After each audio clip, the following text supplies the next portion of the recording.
Somebody's on ski.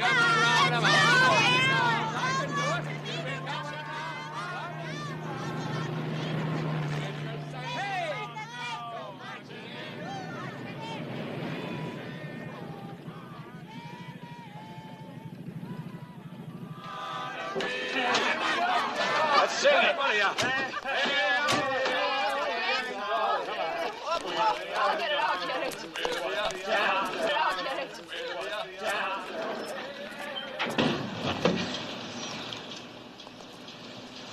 What's the matter? The gang's not all here, Mom. Dad's not here.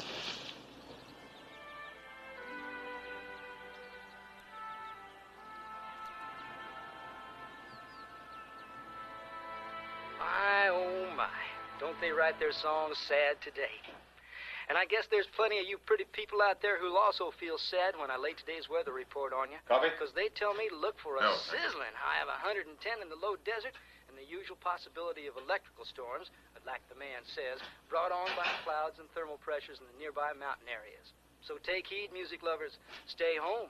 Listen to yours truly, and don't fly. Well, you heard our local friendly philosopher? When I get up on the mountain later, I won't try to fly any kites. Yeah, possibility of electrical storms, no less. I hope it doesn't spoil your day for you. It won't.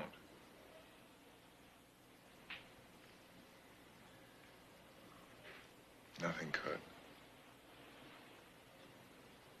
It's my last chance to say goodbye to my son. How you doing, Tiger? Here we are. Just coffee. Sorry about that. But we'll have something better when we get up on top. Thank you. That's great. That's 8,516 feet high. Really? Mm-hmm. It's fractured granite, quartz feldspar. No, thanks, hon. Hey, Mom. What, dear? I saw lightning. We gonna have a storm? Wait a minute. Wait a minute. Storm coming up? Don't tell me we picked a day for few thunder clouds up north. Nothing to worry about. We'll have a perfect evening for a tram ride. All right, if you say so. Yes, sir. Here, you want to know about tramways? Just ask the man who owns one. Just ain't nothing of the whole mountain. Not that I've been doing so badly myself. And I'm expecting the best return yet on my new project. Honey, please, they've A heard it high-rise condominium this time for senior citizens in their golden years, if you'll pardon the corny expression from my brochure. Well, maybe it's corny, but that's us 30 years from now. To believe 40. 45. Let's settle on 50, shall we? Yes.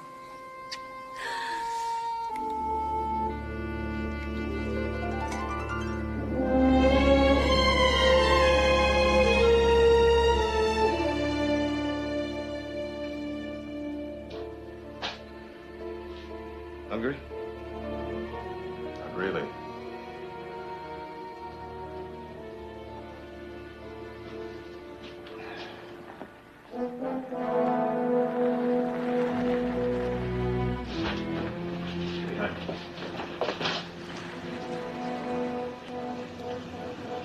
It's just one car.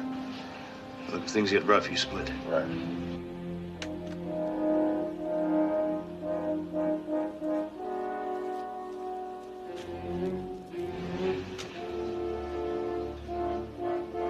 That's okay. It's Pierce.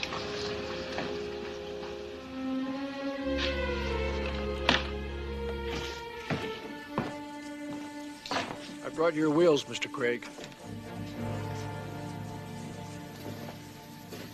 Well, I still don't like it, but there you are. Compliments of Uncle Sam. A well-dressed man should wear it to his uptown club picnic. I don't suppose I have to check these sizes, do I? No, after the last 6 months, I think we know your sizes pretty well. 6 months. You know, the toughest part of this whole thing is having to lie to my son about why I suddenly dropped out of sight. We tried to warn you about that, but you wouldn't listen. Look, I'm no idiot. I listened. I just have to do this, that's all. It's dumb going to see them. For the last time and for the record, it's just plain dumb. It'll be okay. Cover story will hold. It better. It'll hold. All right, let's have it one more time. All right.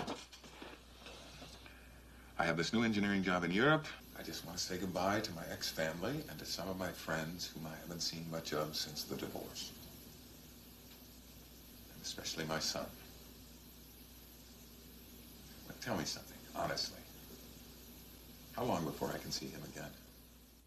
Years. You know that. Years. Sure, the government's going to give you a new identity after Monday, but people will be out looking for you after you testify. With guns. Now, you're going to have to be very careful for a long time. Not only for your own protection, but for your son's. And my wife's. I mean my ex-wife. All right. Let it be years, then, if that's the safest way. I still have the rest of the day. Paul. Just remember, there's a lot you could tell him, and all of it to your credit. But don't. Just goodbye. That's really it, isn't it? Paul, keys to the car. 6 p.m. He'll be back by... First thing in the morning.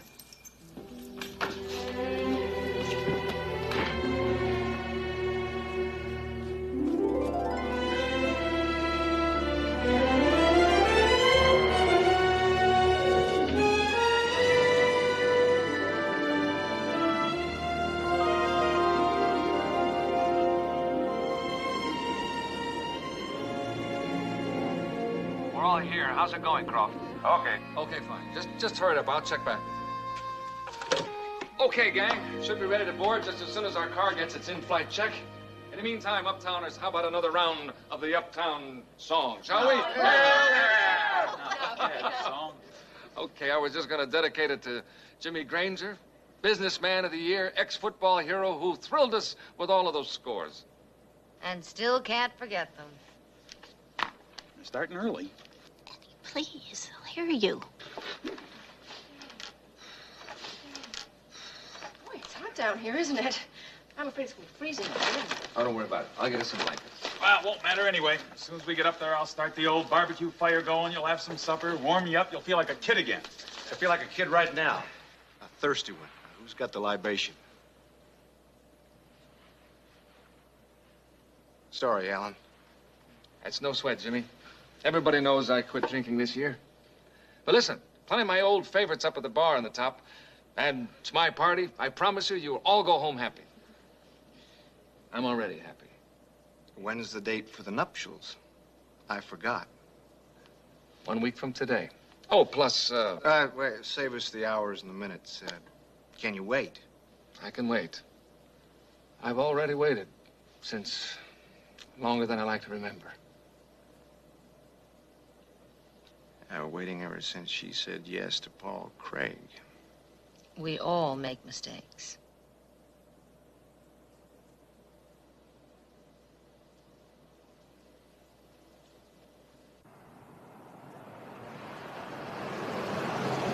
And meanwhile, a little closer to home, it was announced today that jury selection in Los Angeles has been completed in the trial of J.B. Lawton on charges of defrauding the government and carrying out Defense Department contracts.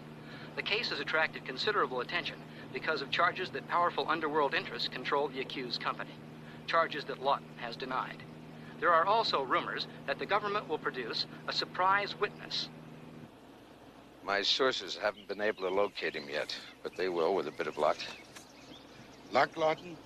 You haven't had any luck so far. Well, I wouldn't say that, sir. I wouldn't say no luck. I mean, it was my source that found out the government was holding Paul Craig in reserve, ready to testify Monday as a witness. But even if we don't find him, my lawyers are working out a defense strategy. Strategy?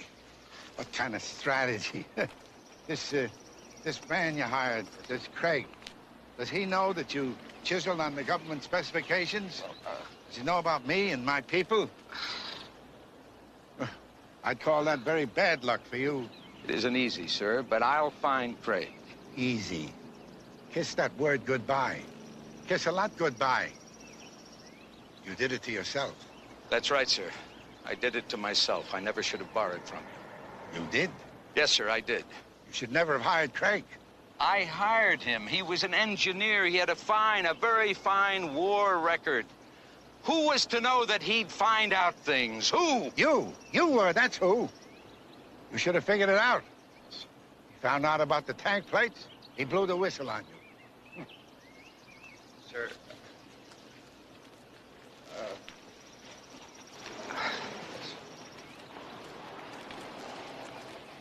I don't think you got a chance.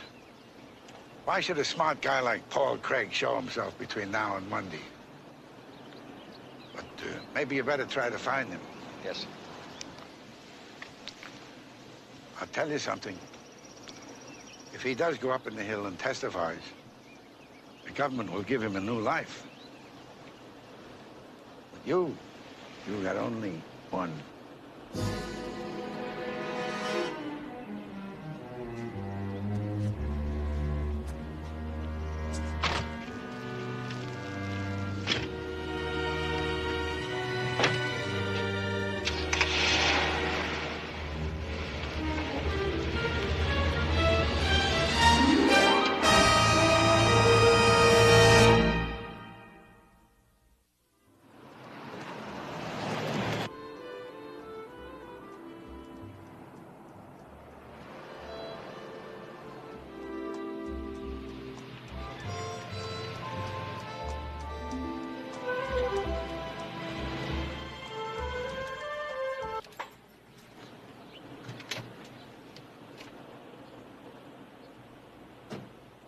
Okay, everybody, sit down.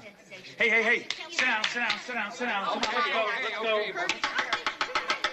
Well, as Uptowner President, I now declare that we are all duly assembled. Yes. Mr. Permanent Sergeant-at-Arms will now proceed with the final transportation arrangements. Thank you. Not just yet, Mr. Permanent President. I think you must have miscounted. It's Dad! Dad, you come, you're here! Oh, Tommy. Oh, it's so good to see you, son. We've been looking for you for almost a year, Dad. No, it's only 6 months, Tommy. It's only 6 months. 6 months? It seems like years, Dad. Where have you been? I'll explain all of that to you. Let me just say hello to some people here first, okay? Oh, welcome hello, back. Sue. How are you? Jimmy, Well, boy, nice to see you. sight for sore eyes. Yeah, it's nice to see you. Hi. Eddie, good to see you. Oh, we've missed you. I've kind of missed all of you, too. Hey, you're looking good, old buddy. Thank you, Alan. You're looking pretty good yourself. Thank you.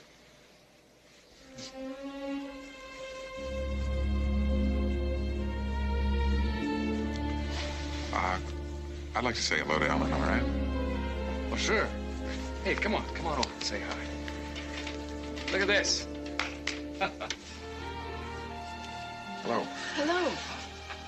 We're all going up on the tramway, all the way to the top, a midnight picnic. Yes, I know, Tom. That's one of the reasons I came. Just like that. No. Not just like that. How come you just went away? You didn't even call us. I'll explain about that to you and your mom, Tom. You know something? They're getting married. Yes, I know. Congratulations. That's one of the reasons I wanted to be here today, to wish you both the best of luck. Well, that goes for me too, old buddy. Thank you. Yes, thank you. If you don't mind, I'd like to talk to Ellen alone for a couple of minutes. Of course. Hey, Tommy, what do you say? Come on, help me with the tram. No, thank you. Well, why don't you go ahead, Alan? This is a little bit unusual. It's okay, honey. No problem. See you in a minute. See you, Tiger. Could you believe this? How about this after all this time?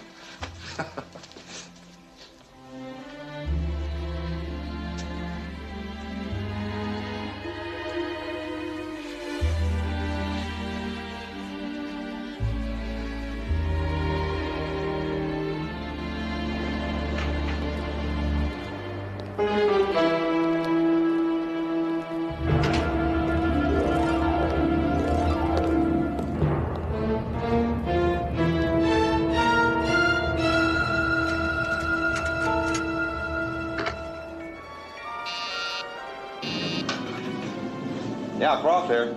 Ted, it's Mr. Duran. Yeah, I'm almost through with the flight check, Mr. Duran. Is everything all right? I'm ready for your party. Except I'm a little concerned about all this lightning off to the north. Ted, you're a born worrier. Just come on down. Okay, sir.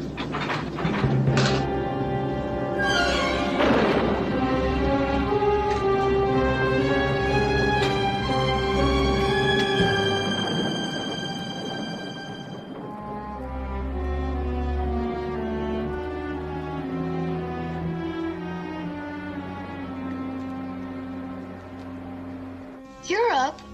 What have you got to go to Europe for? Tommy, I just told you. I have a new job there in England.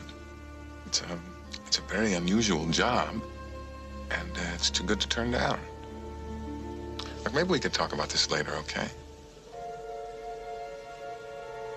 I'm very glad to be here. Believe me, it wasn't easy. Let's just have a nice day together. Nice. Hey, Paul, here we only have perfect days.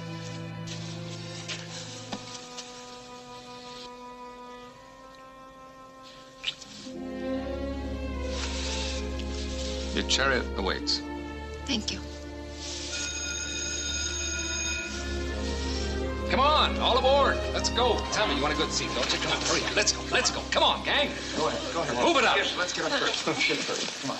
Are you going to stay all night like everybody? Right. Right to the very end? Right to the very end. Hey, Paul, maybe we should climb that mountain like we used to in the old days. Well, how ready if you are. All right, grab a seat, everybody. Over here. Plenty of room, plenty of room. Come on, Dad. Come on. Hurry up. Okay. Let's go. Here we go. Where are we going to go? Over here. Over here? Yeah. Okay. Grab a nice seat. Hey, Mom. Mom, sit right here.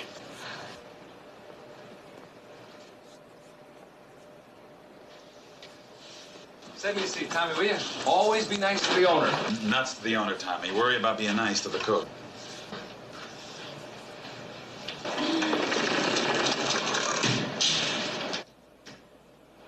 Okay, Tiger, here we go. Tommy?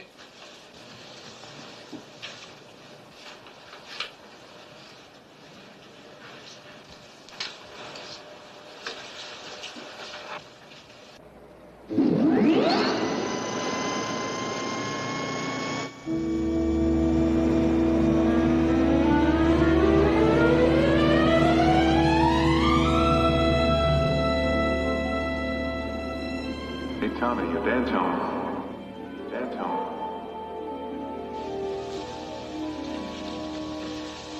Hey, Tommy, your dad's home.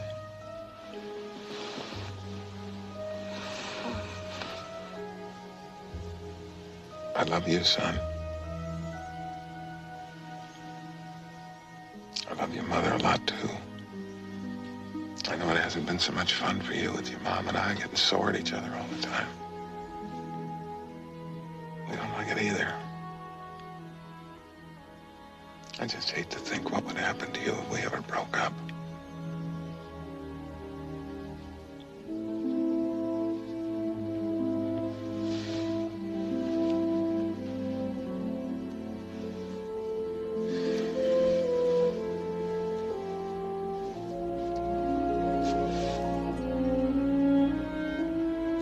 Maybe if we both tried harder. I promise you I'll try harder. I promise you I'll try harder. I'll try harder.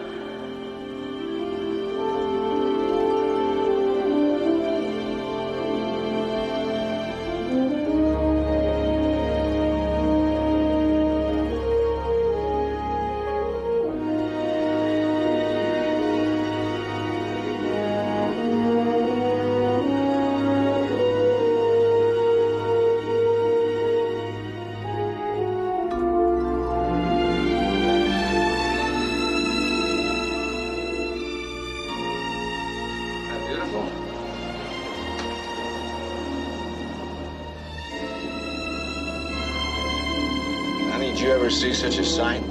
Every time I look in the mirror, honey.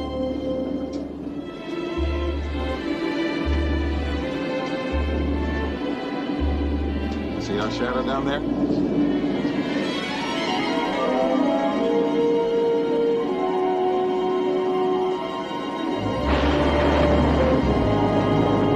it's just summer lightning. It's no problem. Happens all the time.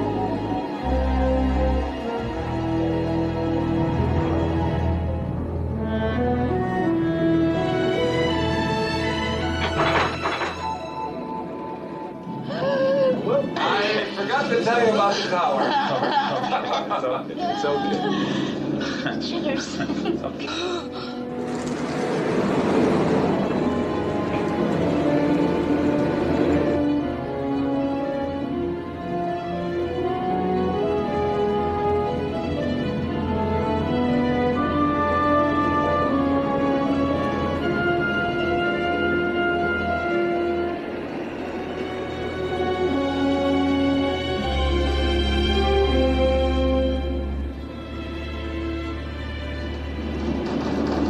What's the matter, honey?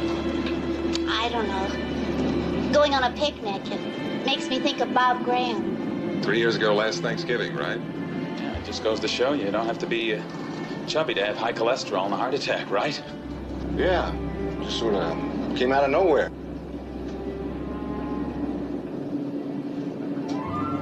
Hey, what do you say, uptowners? I mean, especially the ones that are loyal enough to be here. Everybody happy? Perfect. How many years on the wedding ring now?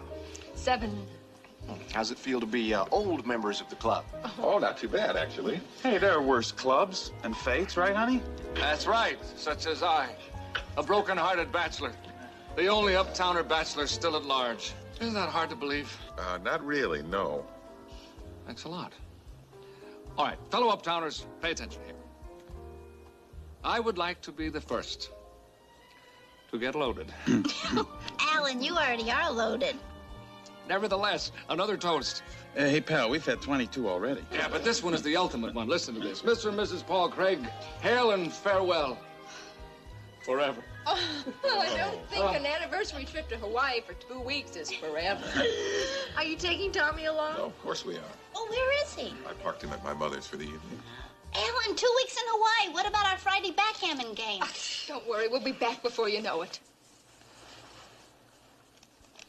I'll know it, Mrs. Craig. And you won't be back, really for good. Remember my warning. Alan, come on now, that's silly. What's silly? Alan, what are you talking about? Oh, years ago when I still had a chance with her, Paul, I used to be sneaky, you know, try to score some points. And I told her that you would never settle for a cozy little life around here like she and I would. Not you, my feisty friend who still wants to conquer the world. Remember. Let me tell you something, Alan. I think I've done exactly that already.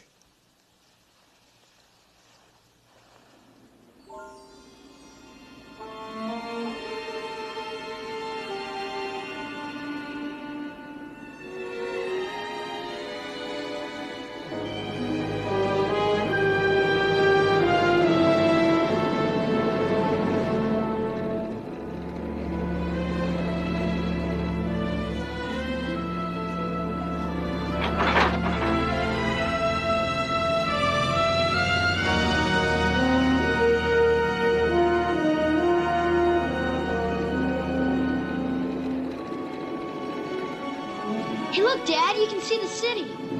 Yeah, you can.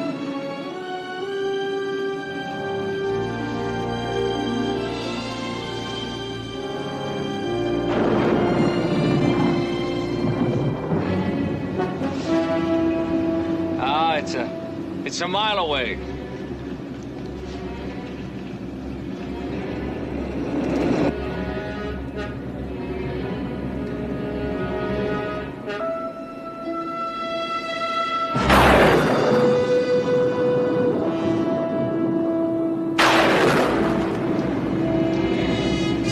Dear God. Alan, that was close.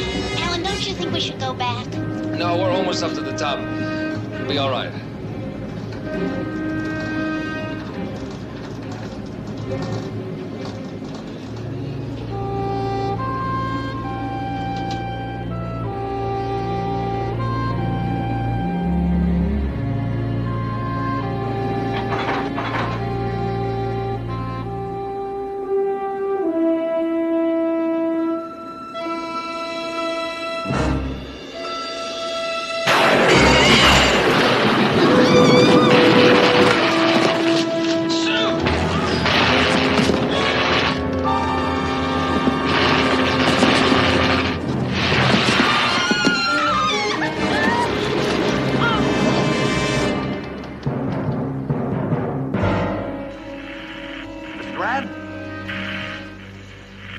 car, Mr. Durant.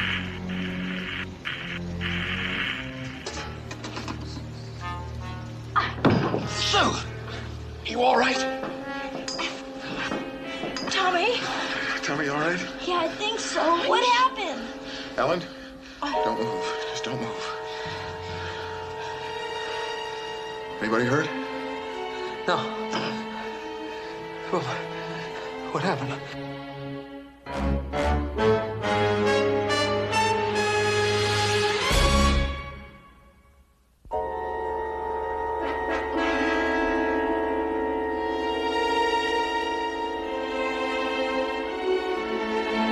Hello on the trap, Mr. Durant. Hello. Hello on the car. Mr. Durant, hello.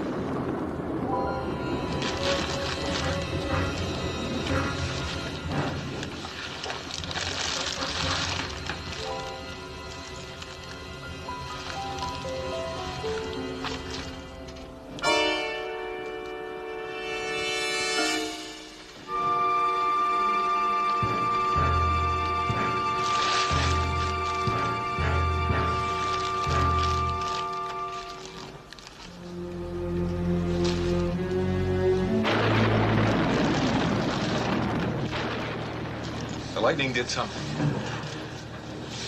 Let's just not move around anymore unless we absolutely have to. At this crazy angle, we could start sliding back, you know?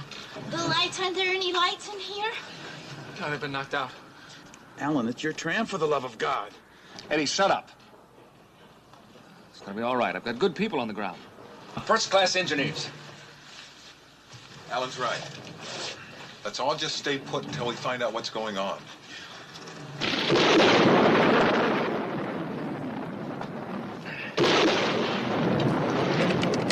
Hello, Mr. Durant. Mr. Durant, can you hear me? Croft?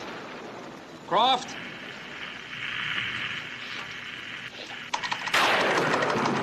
Mr. Durant, hello on the car. Hello. What's going on? Where have you been? What's going on? We're stopped up here. I've been right here, Mr. Durant. The communication must have been knocked out, but I hear you fine now. Did you stop the car? No, I didn't stop the car. Must have been the lightning. Can't you see that from down there?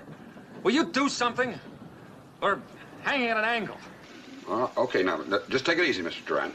Now, listen, in the car, on the control panel, I want you to push the button that's marked number 1.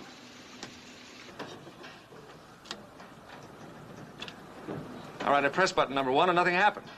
All right, now push the override button. Nothing. All right, now, Mr. Durant, just sit tight. I'm going to get in touch with the engine room, and I'll be right back to you. Hello, engine room? Listen, I want you to check the slack on the cables and all the controls and get back to me fast. You got it?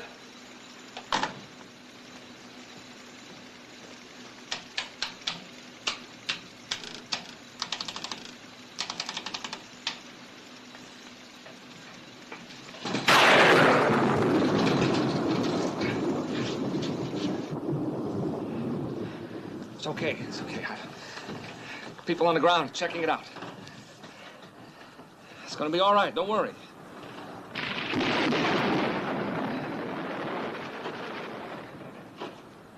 We've got backup procedures to get us down. Then there's always air rescue. They get word of trouble and then they send a helicopter. A helicopter? You mean take us out of here by helicopter? Yeah, but only if necessary. How? They have special equipment. Right? Right. Right. That's what I said. Right.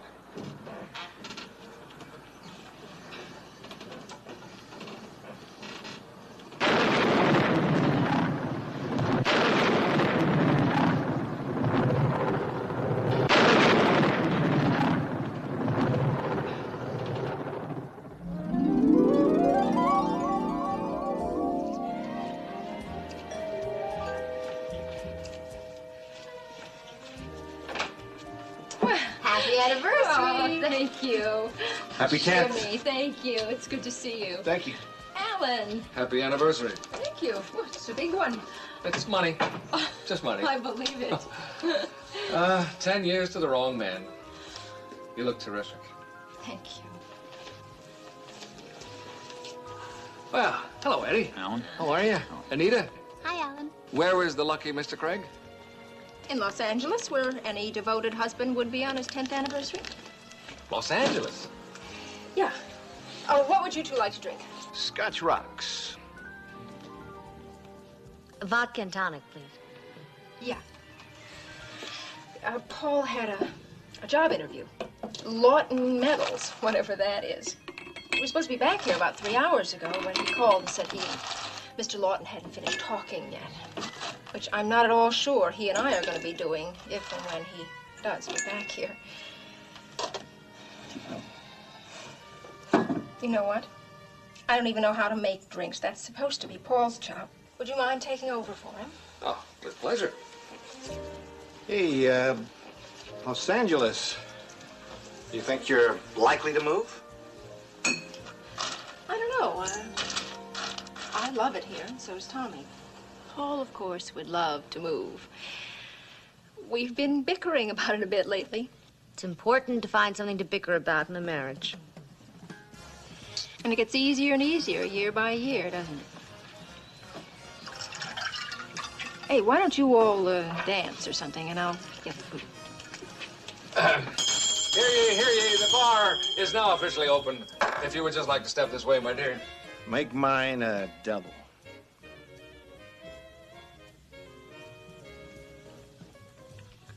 Don't try to keep up with me, pal. And I said, hey, pal, if money is the problem, then... Don't tell me. You bought the building. Wrong. The block. Hey, Paul.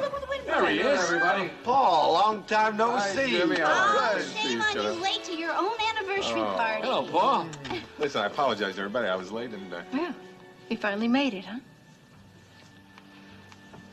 Yes, I'm sorry. Look, this is supposed to be a party. Why isn't anybody drinking here? Come on, let's have a good time. You heard the man. Cut that out. Let me through here.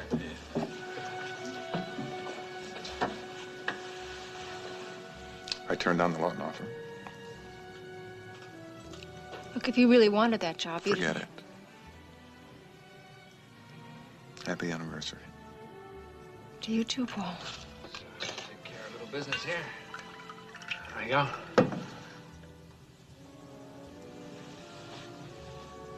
You look beautiful tonight. Thank you. I'll go see if Tommy's okay.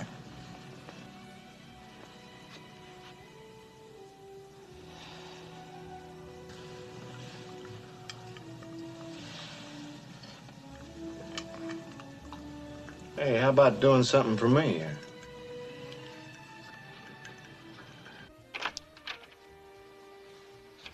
Paul. Alan. Tommy's sleeping in here. Yeah, I know. I'm looking for you. I want to tell you something. All right.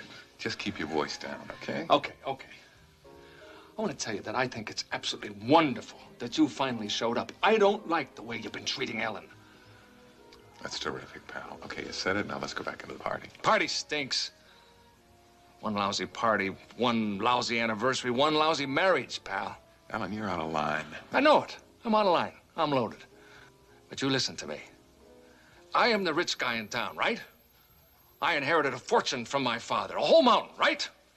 I got everything I want, right, pal? Well, yours truly has always wanted Ellen. I want her so bad tonight. You get me, pal? I want your wife. I want her. You're lucky you're drunk. You're the lucky one. Don't you get it? You've always been lucky. You got her. See, I'm not as nice a guy as you. But whatever part of me is nice is warning you. I'm watching. And I'm waiting. You go to hell. I'm already in hell, you jerk. We're all in hell. Ed and Anita are kidding themselves. Jimmy Granger's playing around. Everybody knows it. And now I see your marriage turning sour. And there's a part of me that hopes you'll start playing around. Or Ellen will. You don't know what you're saying.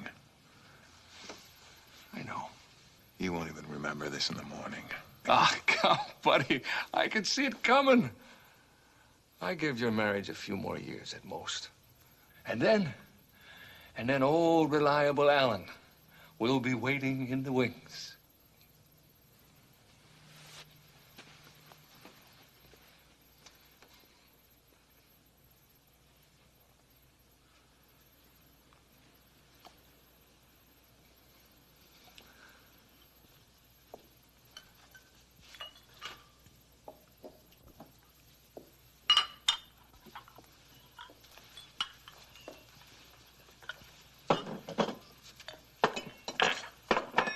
I'm sorry I was late.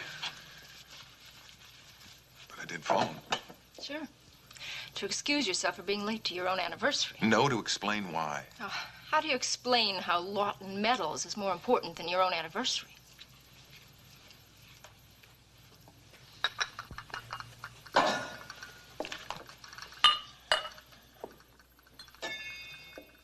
Look, let's not get into an argument, okay?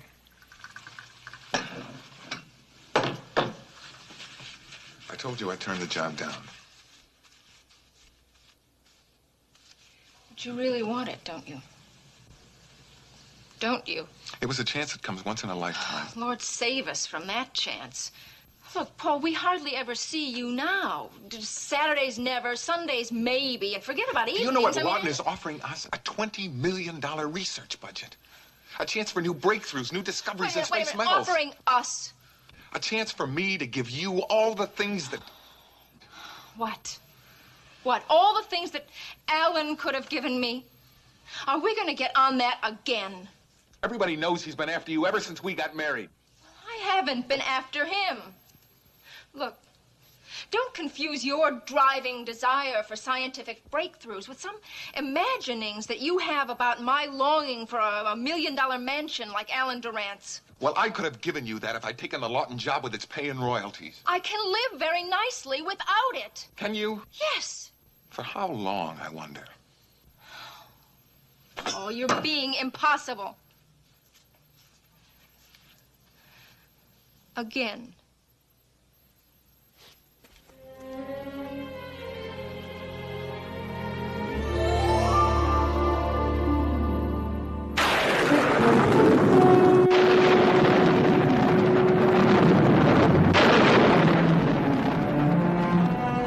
Tommy, I'm proud of you.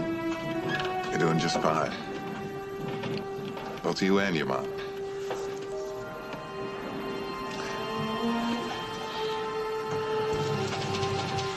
Alan, help is coming, isn't it? Sure. We're gonna straighten this thing out. We're still gonna have our picnic. I hope so. I don't want any part of those helicopters. I've seen those rescues on the news. People dangling in the air. What do you think we're doing right now, all of us? Eddie, take it easy. Ted Croft, my chief engineer, is the best. He'll figure something out.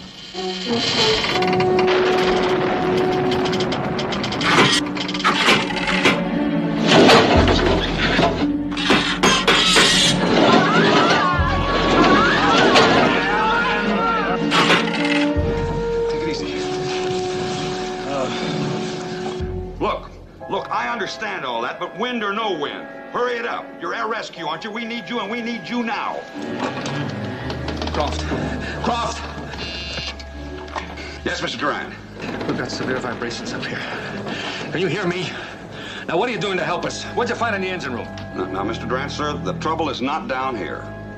And I've contacted air rescue, and I'm sending up the emergency car. I'll be right back with you.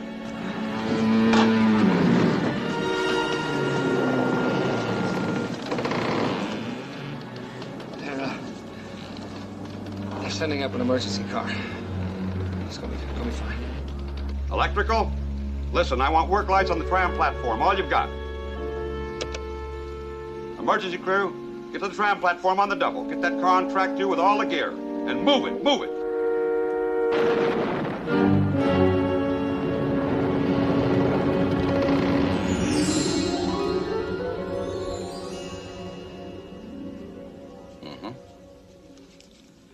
Well, the only change I see in your biography is divorce.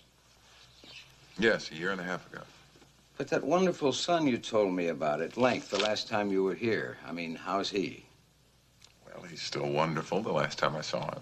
That's good. Well, anyway, we've landed ourselves a first-class metallurgical engineer. I always had trouble with that word. You're just the man to turn out these babies for those glinty-eyed generals in Washington. Is your office satisfactory? Yes, it's just perfect, thank you. And the apartment my people found you? That's very nice. As I told you, this is a whole new life for me now. That's good, a whole new life. Well, Paul, let's hope that you and I live happily ever after. Thank you. Very nice to be with you, sir. Thank you.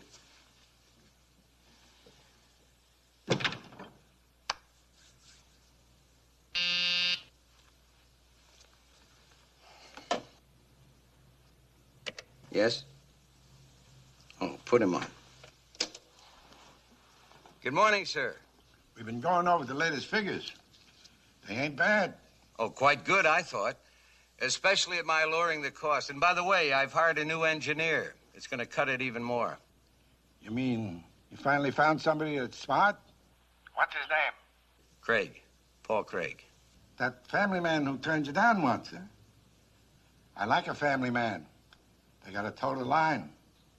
Well, he got a divorce. But he has a son. He's wild about the child. So don't worry. He'll behave.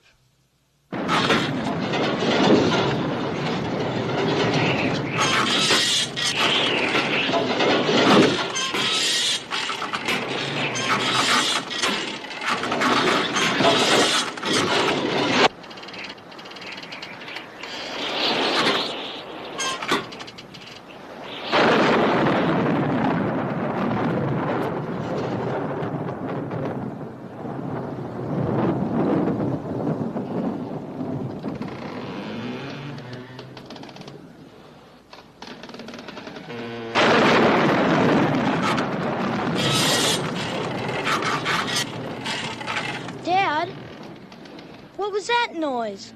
Tommy, don't worry. It's all right. It sounds like something's loosening up. Maybe the hinge pin. Oh, great. It's all right, Eddie. Don't worry about it. Come on, we've all been in tight spots before, haven't we? Like the time we were behind in the fourth quarter against Polytech. Remember that, old buddy? You were limping. Old 32 was limping. Except old buddy, we're all limping right now. And no one's gonna tell me hanging at this angle that nothing's gonna happen to that hinge pin. Yeah, like breaking it. Nothing's gonna break. We just have to find out why we're tilted and correct it. Maybe we should shift our weight and bring the high end down. Who knows what else is loose up there? We could make it worse. Somebody should go up there and take a look. Yeah, right. Any volunteers?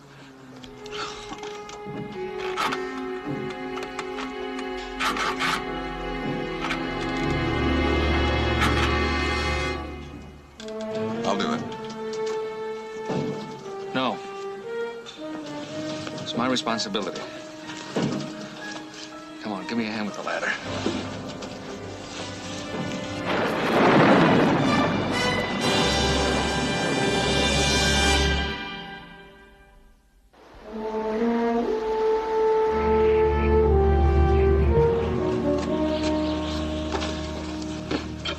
Alan, why don't you let me go up? Like when we used to climb in the old days? That's not the old days, old buddy. I'm doing this for Ellen's sake. And Tommy's too. So you back me up this time around. Okay? Okay.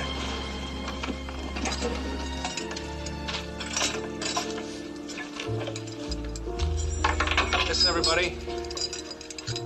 As soon as we get this ladder set up, I'm gonna go up on top and have a look.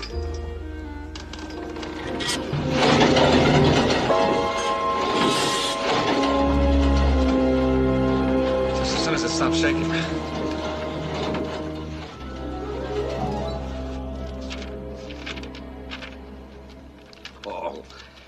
These figures are meaningless. Meaningless? These particular figures indicate a 20% reduction in strength of the armor plate of this tank. Now, I have other figures that indicate the same for Navy and NASA hardware. Indicates. Now, come on, Paul, you're making a big thing. I mean, this can all maybe be explained. How? Well, error in computer programming, for one. I've checked that. There is no error.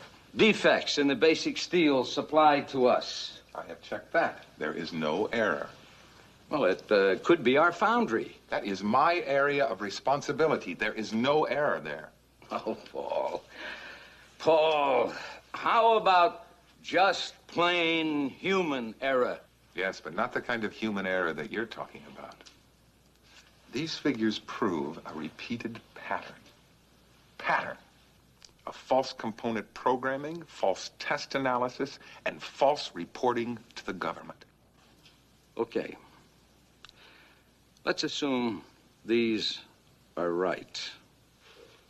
What do you propose? What do we do about it? We report the error. No. That would force this company into bankruptcy and you out on the sidewalk. It would also keep you out of prison. Now, if you don't report it, I will. Oh, you fool. You poor, stupid fool. Where have you been hiding all your adult life? Don't you realize there's a real world out there? Including a world of men in tanks like these, submarines and spaceships made with Lawton metals. We're giving the government the best bang it can buy for a buck anywhere in the world. Arms are business, big business. We sell at a profit. And the government gets what it wants. It doesn't want short weight and rotten steel. Metals that will burn men to death in tanks, drown them in submarines, and explode them into specks of dust in outer space. You, plan to blow the whistle. Loud enough to be heard in Washington if I have to. Craig, it'll never be heard. That's up to Washington. Craig,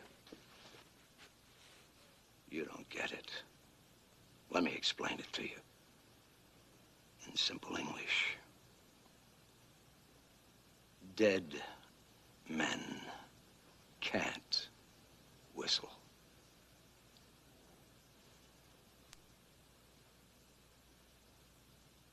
Think about it.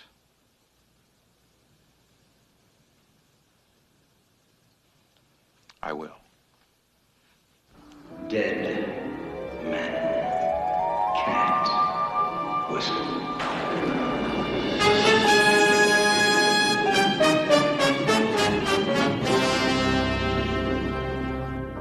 What do you mean you're sending me one helicopter? I have got 7 adults and a child up there. Yeah, but... All right. You send me what you've got and the rest as soon as you can.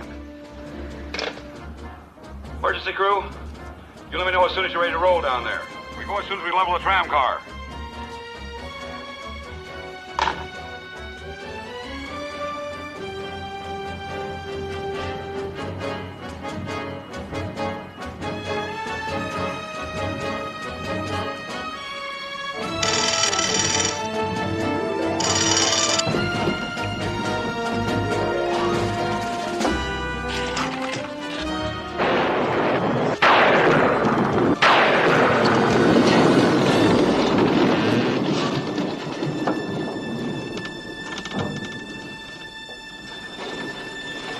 Let's move.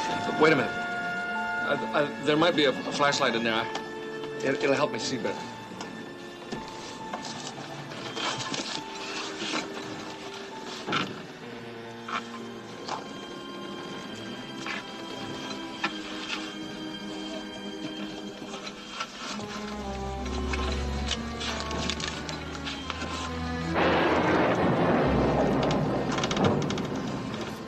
I'm going up. Now, you put that away and you keep it away because I'm going to need you to back me up.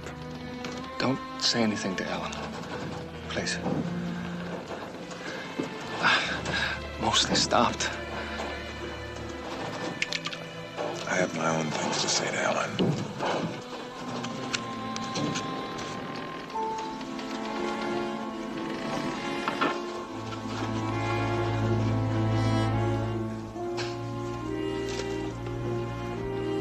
We may have to reposition our weight, depending on what I find up there.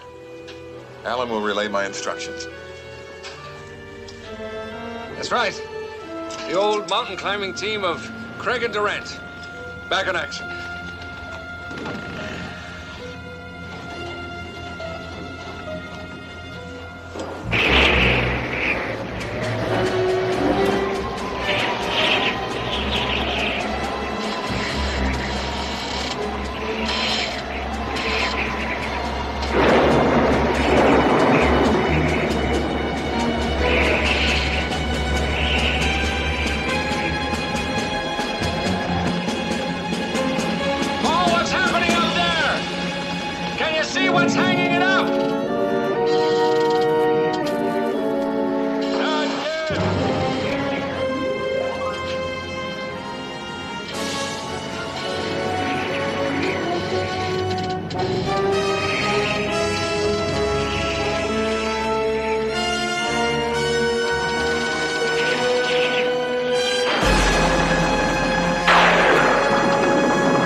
To me.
What's happening, Paul?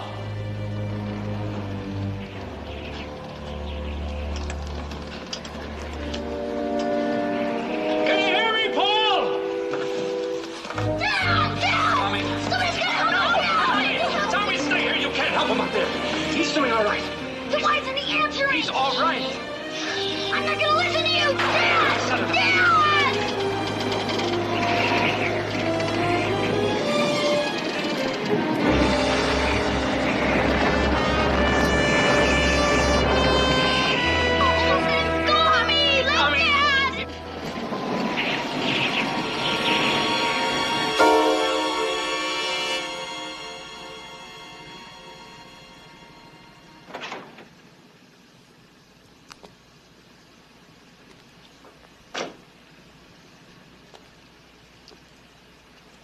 Greg, who are you?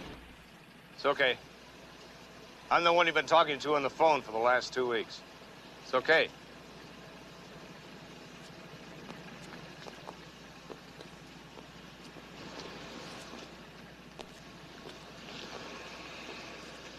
Anybody else know what you're doing? Nobody. Yeah. Famous last words. Sometimes it doesn't quite work out that way, and a guy like you dies. Also, the people with him. Guys like me. Let's go.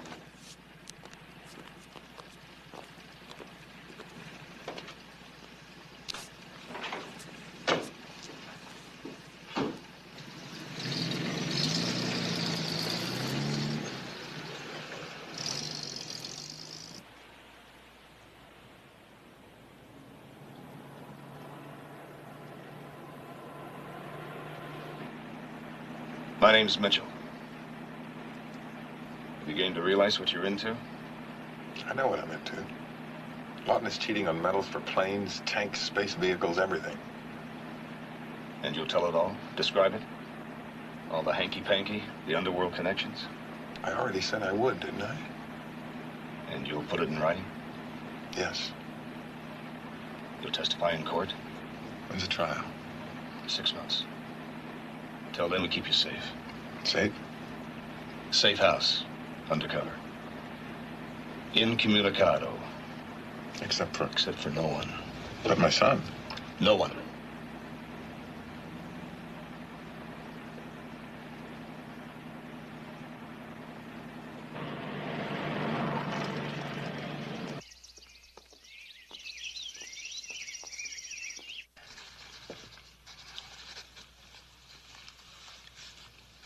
You not hungry? Not for another cheese sandwich, I'm not. Tomorrow I'll make something else.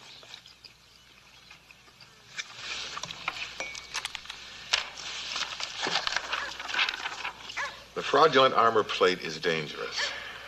The specifications which Lawton substituted in the contract for the heavy tanks reduced the gauge of the steel by 20%. Comes a mailman again. Must be about 210. No? I don't know how he does it. Just pushes that cart around. Well, you know, people get different kinds of mail every day. But he's no more than 5 or 10 minutes off. Don't bother. It's just junk mail. 5 months of junk mail. Look, I think I know what you're going through. But in my opinion, for what it's worth, you made the right decision. Right decision. Who knows? I won't until this whole thing is over and I can look back on it. But I'll tell you something. There's one decision I made that I'm already starting to regret. Sorry. Crying over mistakes doesn't get the job done, does it? Where was I? You were describing your first suspicion of the phony armor plating. You know, I looked at those specifications. I talked to Lawton about them. You're forgetting the microphone. Sorry. Hey, stop apologizing. You have nothing to be sorry about. Takes a lot of guts to do what you're doing. That wouldn't be a compliment, would it?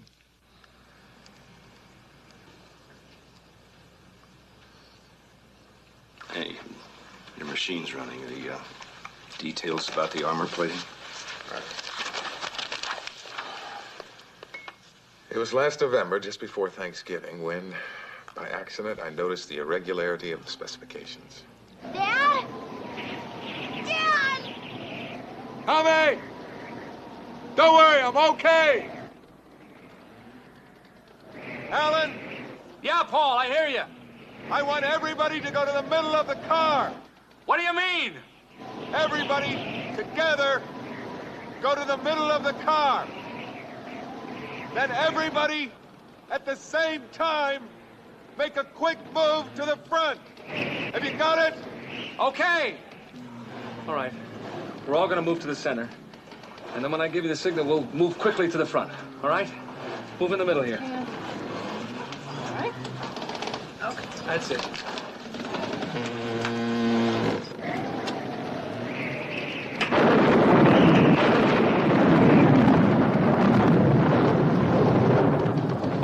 But if we do what he says, we could just... Anita! Listen to me. We're gonna do what Paul says. Now, that's all there is to it, all right? We're gonna do it. All right. All right, go. Come on, come on.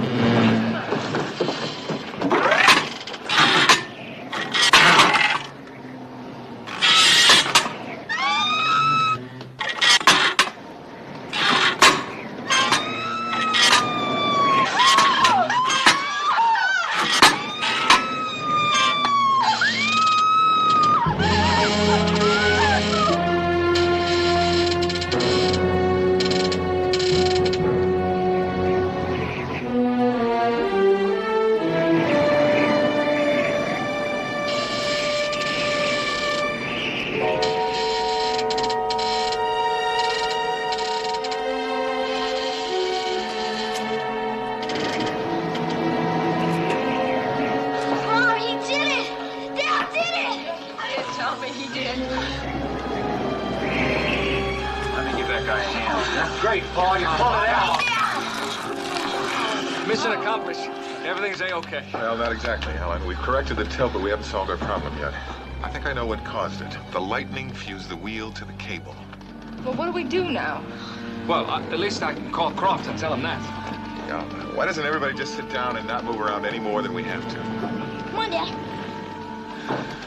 Croft! Croft! Where does he go?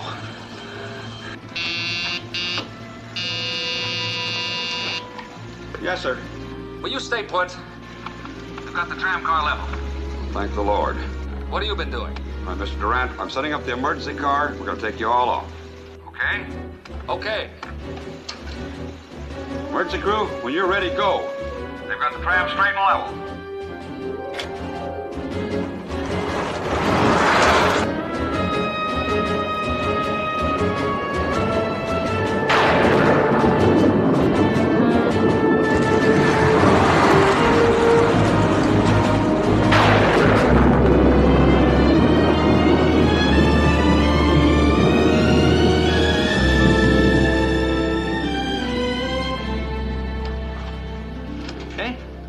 What'd I tell you? The emergency car is on the way. 10 minutes. We will be all out of here. Listen, I tell you what, since we're not going to have the barbecue, I'm going to take everybody to the best restaurant in town. All right? Oh, Eddie. I know how you feel, honey.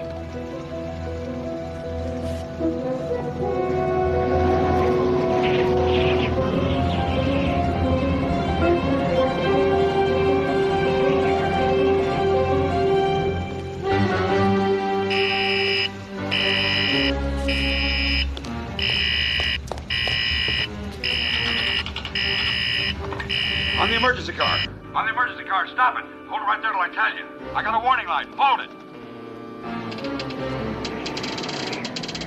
Boy, Paul, you did it. I could use an engineer like you in my business. What do you need Europe for? I'm a growing company. One development after another. High-rises, condominiums, office Eddie, buildings. please stop. Nothing changes about you. We could all die any second. You just keep right on bragging.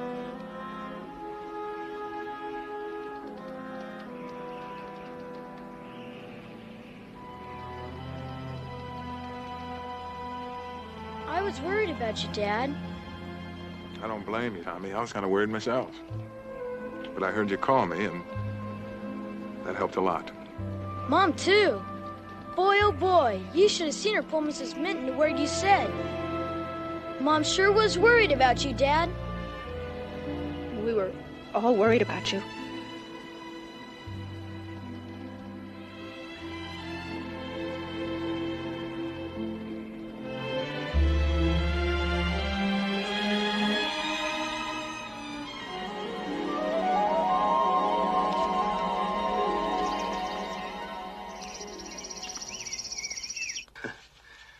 That'd be beginning to know this neighborhood like a book. What do you mean? Well, it's Billy. And it's 110. Just about time for his mother to start yelling for him. You know, he's a nice kid. Believe me, I can tell. Okay. He's a nice kid. No, I mean it. He really is. He doesn't fight with the other boys. He doesn't pick on the younger ones. I've been listening to him. He's very considerate. Do you know that's no small thing? A considerate little boy.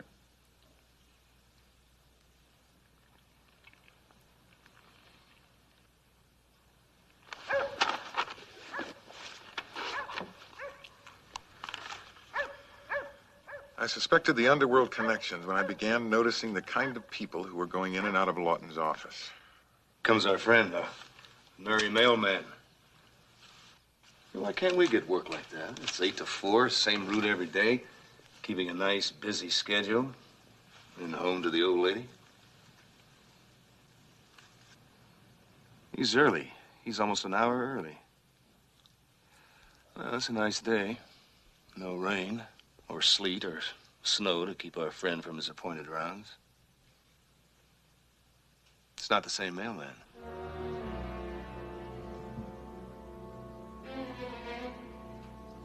Well, people get sick.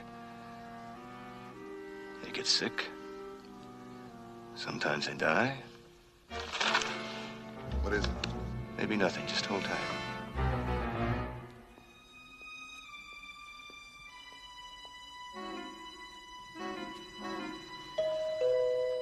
Who is it? Mailman. Well, just put her in the slot. Certified letter. I need a signature. Just a minute. Get down. And be ready to move fast.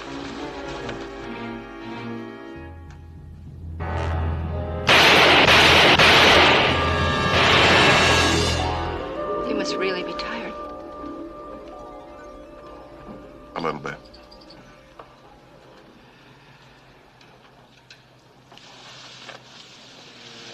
What do you think's happened to the emergency car? It's been more than 10 minutes, hasn't it? Yeah, I'll check it.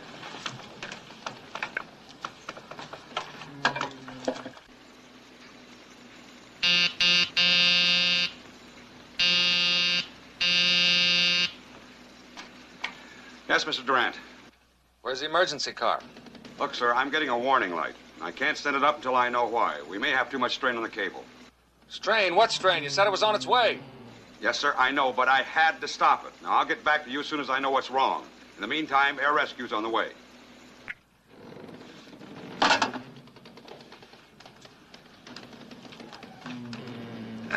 The lightning must have done something to the emergency system. I'm trying to fix it, but if they can't, then it's by helicopter.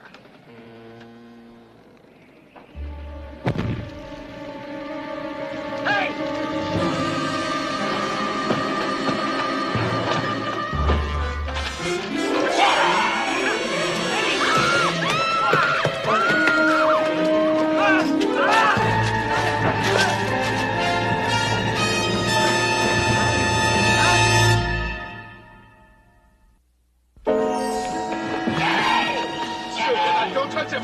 Sue, don't touch him! Get another blanket! Sue, get another blanket! Sue, get another blanket! Jimmy! Oh, God! Jimmy! Jimmy! Jimmy! Oh, no. Oh, Oh, God. Jimmy! Don't touch him.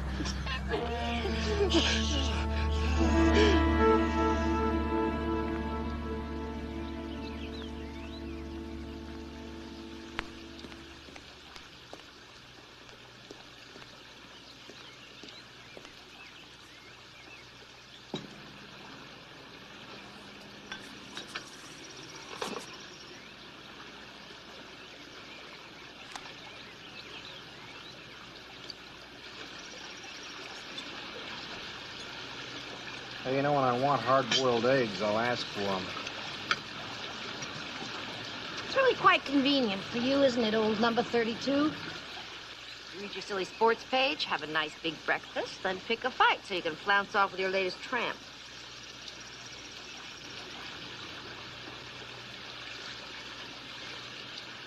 I'm going out. Oh, how romantic. Alone. There's no girl. You lie so badly. As you do most things. Yeah, well, here we go again. Still. Mr. All Conference. Still. You know, maybe one of these Sundays we won't argue. One of these Sundays we'll be dead.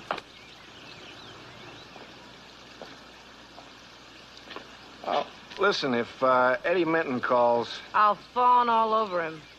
I'll just be polite. I mean, you like the house, the pool, clothes, car. It comes from the policies I write for him, don't you? I hate the house, clothes, pool, and car.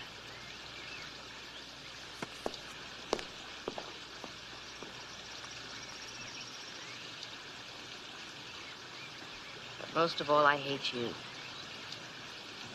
For turning me into what I am. Jimmy.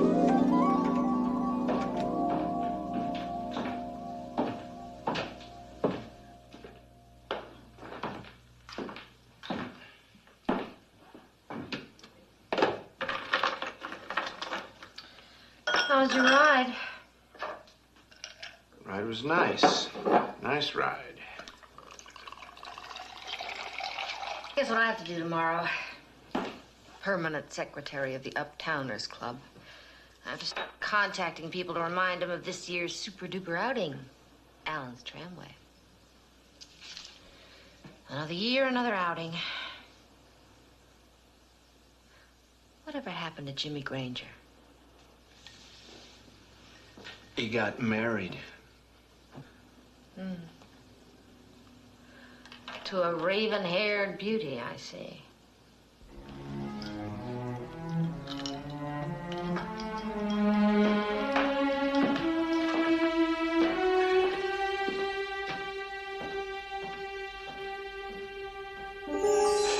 Jimmy.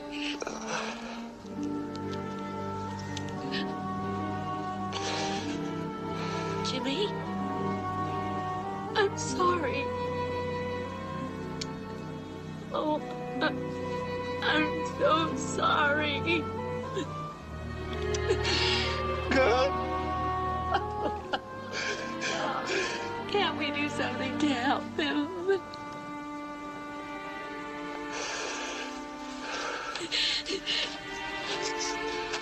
Alan, we gotta get him out of here. Get on the phone. Alan, get on the phone.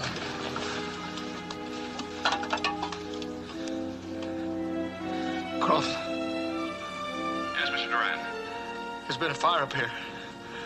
It's out, but one of the men is badly burned. We've got to get him down and to a hospital, quick. You gotta get us all down, Croft.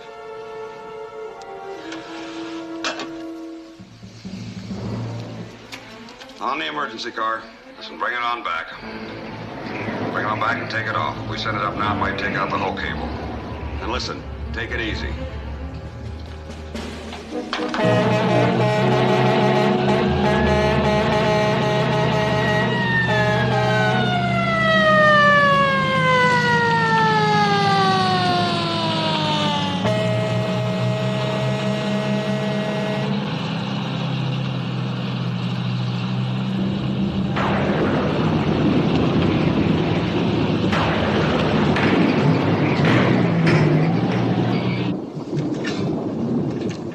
Feeling, this is Croft. Come in.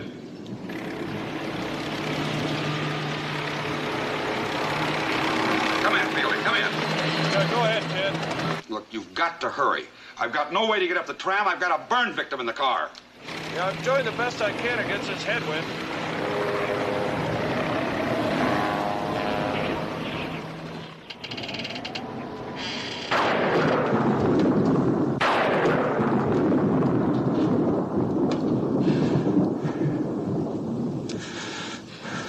Don't touch me, please. Jimmy. He's hurting. If only there was something we could give him for the pain. Chills. I'm burning and I've got chills. Jimmy. I'm not gonna make it. Jimmy. I'm not. Don't say that. Don't say that. Don't say that. I said don't say that. I told you I wouldn't stand for your filthy accusations, and I won't. Don't shout. Alan might hear you. Well, then get out of my way. Where are you going this time? Just someplace away from you. Someplace? You mean somebody, don't you? Same guy you've been seeing for the last 3 months? How dare you? Oh, don't play that phony scene again. Let me alone! Let me go! Mother! Dad!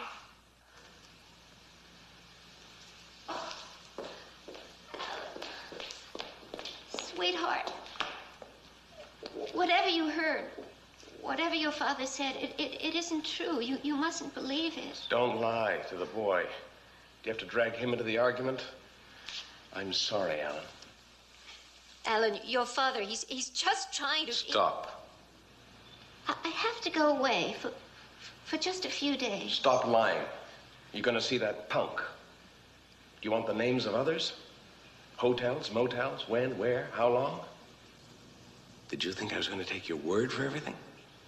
Alan, I have to go away, but I'll be back. As always. And after a few months, you take off again. Alan, sweetheart, I'll be back in time for your birthday. Next Saturday.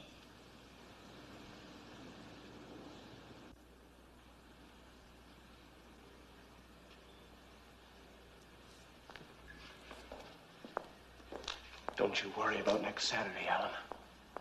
I promise you something right now. I promise you the best, the biggest birthday anybody's ever had. I've been planning it for a whole year now. Your present. Come on. Let's spend the day together. Have some fun. I'm going to call the office, cancel all my appointments, and then you name it. Whatever you want to do, we're going to do. Alan, from the time I took you on your first ride, you always loved the trams. You loved them more than all the roller coasters and merry-go-rounds put together. Well, my boy, there it is.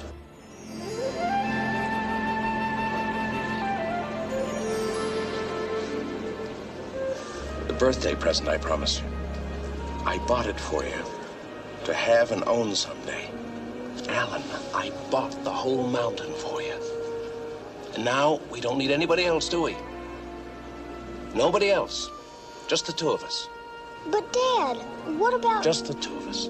All right? I told you I wouldn't stand for your filthy accusations, and I won't! Don't shout. Alan might hear you. Well, then get out of my way. Where are you going this time? Just someplace away from you. Someplace? You mean somebody, don't you? Same guy you've been seeing for the last 3 months? How dare you? Oh, don't play that phony scene again. Let me alone! Let me go! Mother!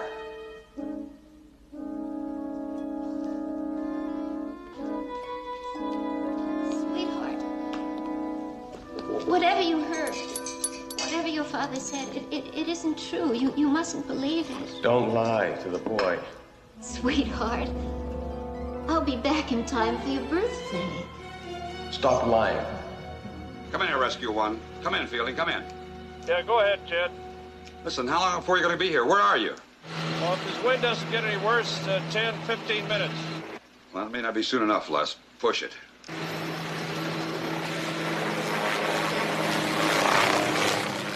Where's the emergency car? You said it was coming. Look, its added weight might just snap the whole cable. But now remember, air rescue's on its way. All right. And I'll get back to you.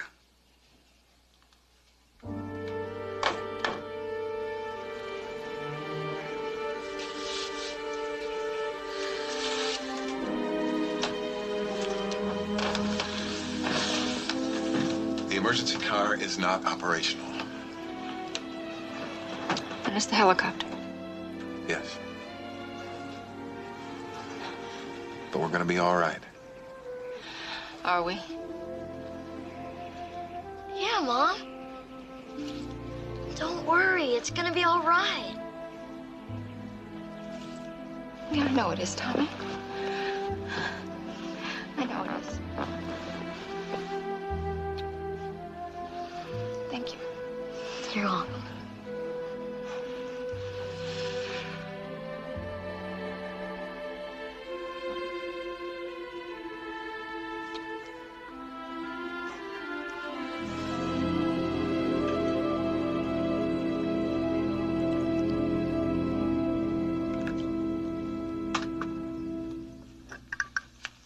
You know, I really feel lucky to have survived the divorce and all. I know what you mean. That you can feel happy again. Yeah, just that. Oh, I forgot. Is that how you like your coffee? It's exactly how I like it. With you.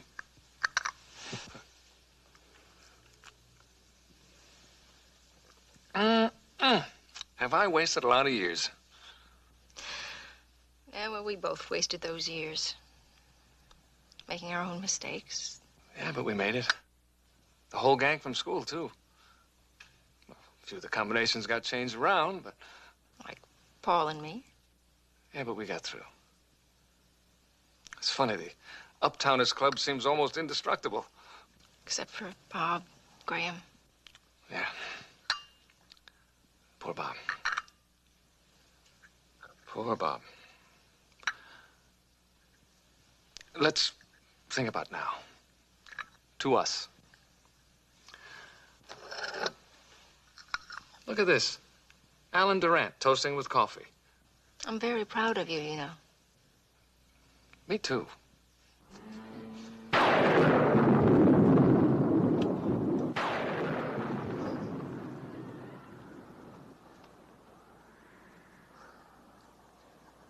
Oh. Can't we do something for him? Oh.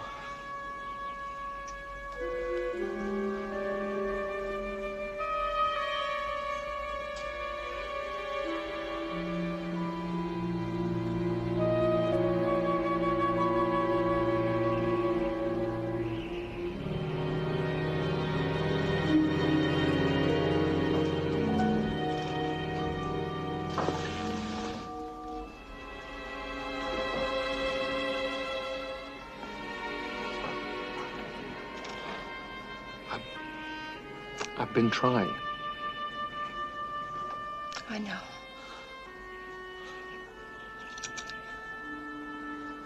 Sweetheart, look. Drink some, honey. It will help you. Come on. Okay, easy. Yes. Easy.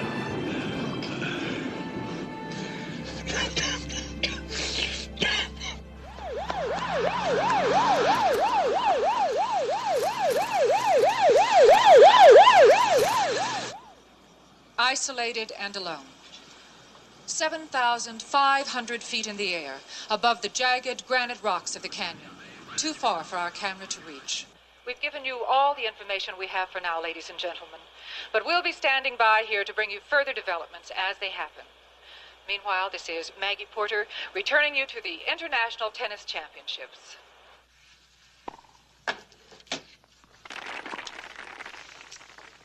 You're 100% sure? Yes, sir, Mr. Lawton. That tip you gave us on the guy, the filly you wanted to get hold of, was dead wrong. That's right, sir. The local person here meant well enough, but just wasn't the right filly for you. Knowing you're stable and all, it's not the one you're looking for. Where are you now? On the interstate highway, about 20 miles east of Los Angeles. Maybe you ought to come back.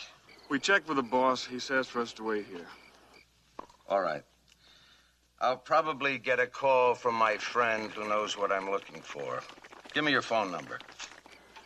555-2137. 555-2137. We'll be here. Fine. You there, me here.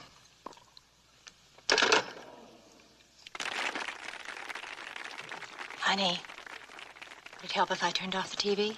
No. Let it alone.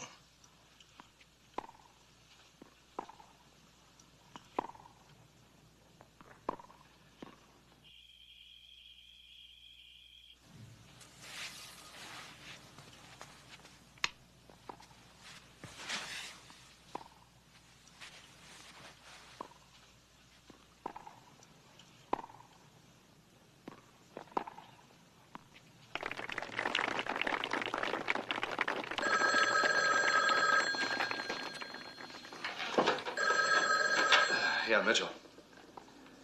Yeah, he left for the tram about 6 p.m. Said he'd be back first thing in the morning. Skip out? No, no way. He'll be back. Listen, he wants to nail him as much as we do. Okay.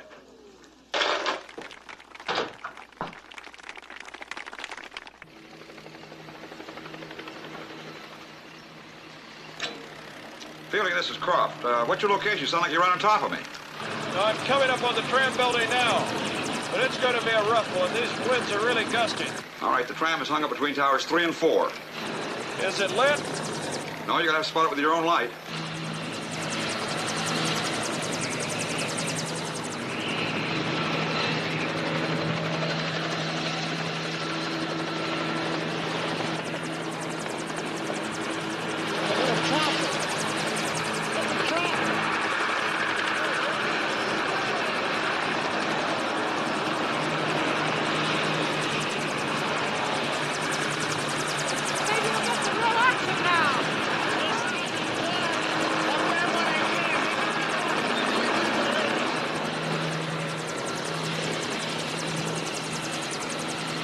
Croft, if the up-mountain winds are gusting like they are here, it's going to be a no-go. Les, you got to give it a try. Okay, I'll give it a shot, but it feels like suicide to me.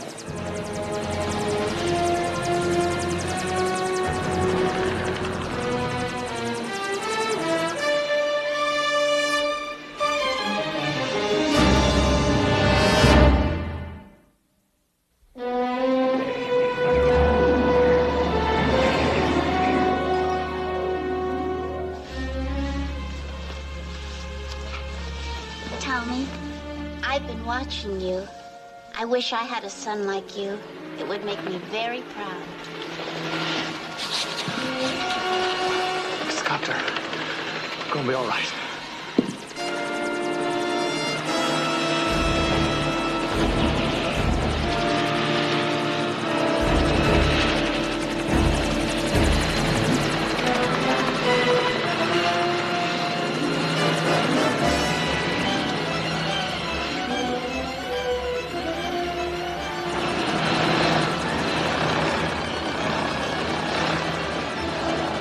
Gusting pretty bad, but I'm going to make a try. Yeah, that's a roger. Mr. Durant, he's going to lower the basket for the burn victim. Okay, we're ready. Okay, Croft. Okay. Stand back now.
him down and put him in an ambulance. And then they'll come back for the rest of us, one by one. Paul, what did Jimmy say to you? He said he loved you. He hasn't said that for a very long time. He said, take Sue down. Leave me here and take her.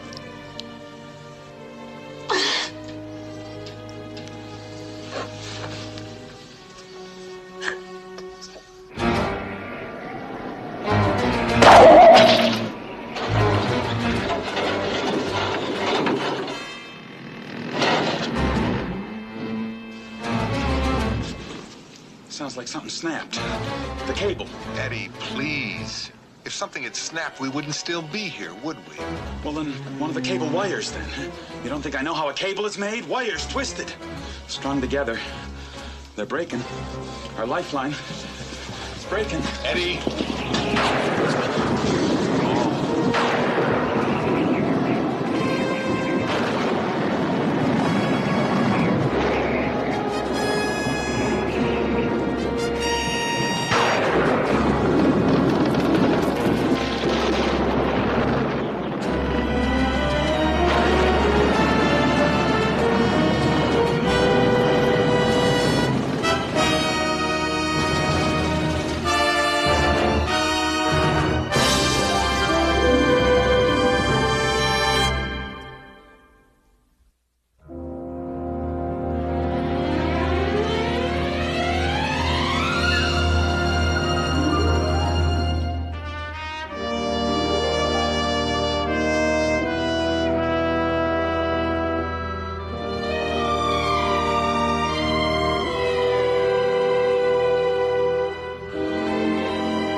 The best bang a buck can buy anywhere in the world.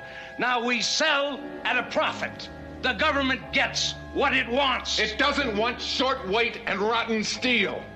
Metals that will burn men to death in tanks, drown them in submarines, and explode them into specks of dust in outer space. You, plan to blow the whistle. Loud enough to be heard in Washington if I have to. Craig, it'll never be heard. That's up to Washington. Craig, let me explain it to you in simple English. Dead men can't whistle. Sure, the government's gonna give you a new identity after Monday, but people will be out looking for you after you testify with guns. Now, you're gonna have to be very careful for a long time. Not only for your own protection, but for your sons. Who is it? Mailman. I'll just put it in the slot. Certified letter. I need a signature. Just a minute. Get down. And be ready to move fast.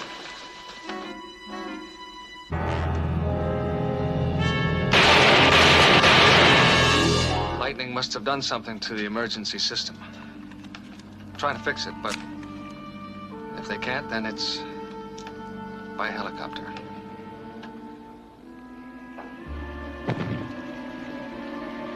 Hey!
Are you okay? Whole city down there. Here we are dangling. Most of them don't even know it.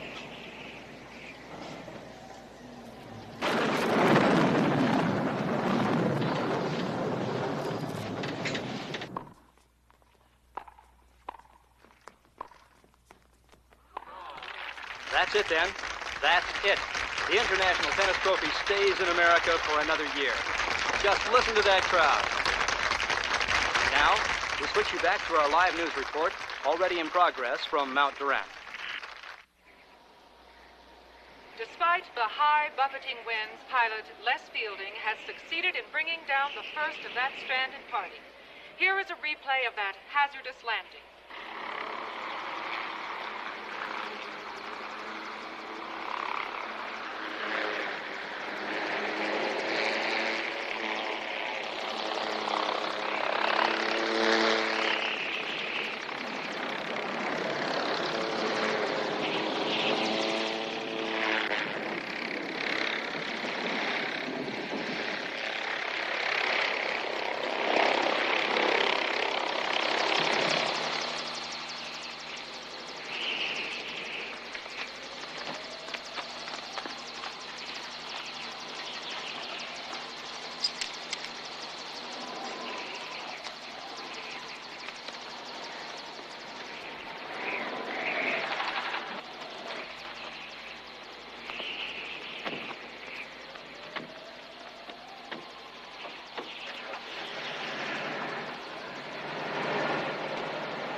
Six adults and one child are trapped at this moment, over 7,000 feet in the air, in a disabled aerial tramway car.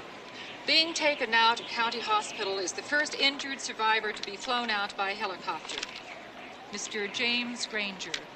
He suffered third-degree burns as a result of a flash fire in the tram car. We're informed by Mr. Ted Croft, chief engineer for the tramway, that this disaster has already produced an authentic hero. One who risked his life by climbing up on the wind-swept roof of the tram car to correct a dangerous tilt in the angle of that car. If I could just read his name here.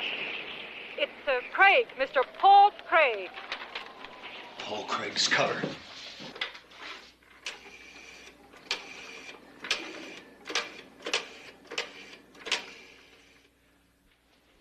Yeah, this is Mitchell. Listen, Craig's cover is blown. I'm on my way to the Mount Durant tramway. Now, if you have any backup in the area, send it.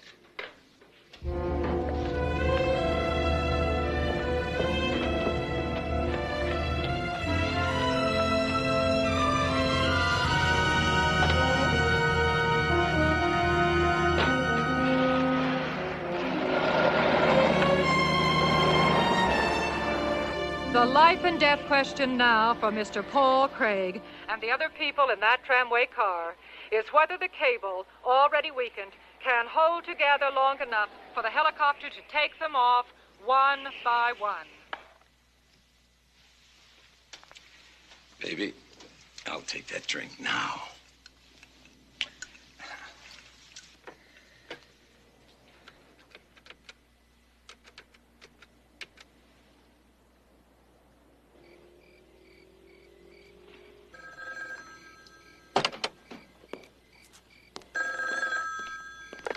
Hello.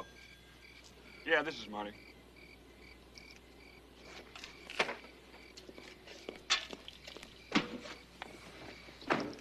Mount Durant, the tramway.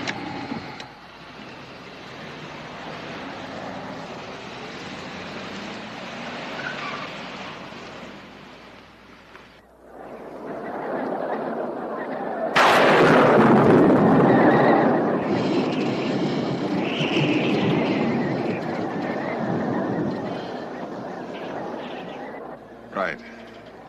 And thank you.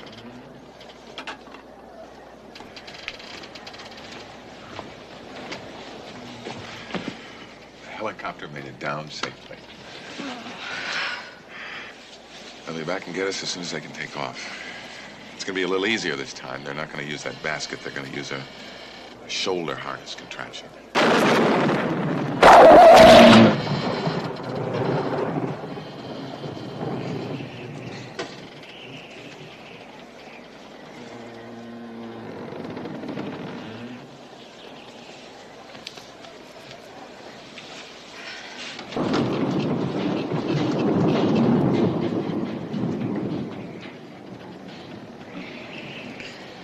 The air rescue helicopter is about to make an attempt to remove the second of the stranded party from the tram car, despite severe wind conditions, which made its takeoff extremely hazardous. The pilot, however, is doubtful that he can remove the victims from the tram car under these conditions. All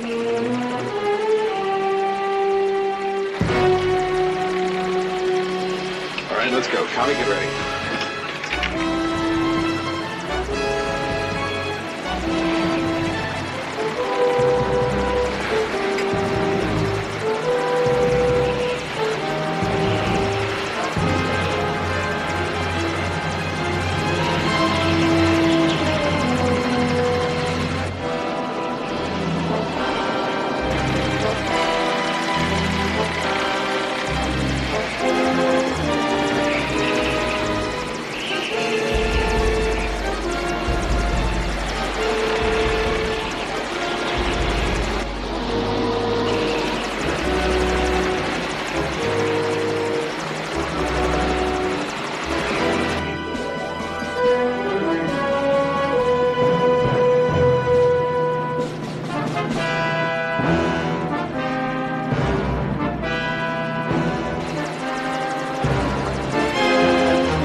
Try to make another pass. The stinking wind. Tommy, he'll be back. I'm ready, Mom. Of course you are. Come on. Hold it, Paul. Wait a minute. Listen, I'm sorry. Tommy's not next. My wife's next, Anita. Because she's pregnant. We just found out. We were going to announce it tonight.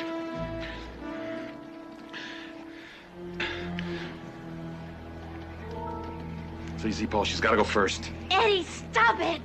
You're lying. You think you can write your own rules even here. You're pregnant. We just heard the doctor. Look, what's the matter with you anyway? Just get ready. Eddie, you're sick. I'm not pregnant, and he knows it. Tommy, you're getting off this thing next. She's trying to take care of you, Anita. I know, the wrong way.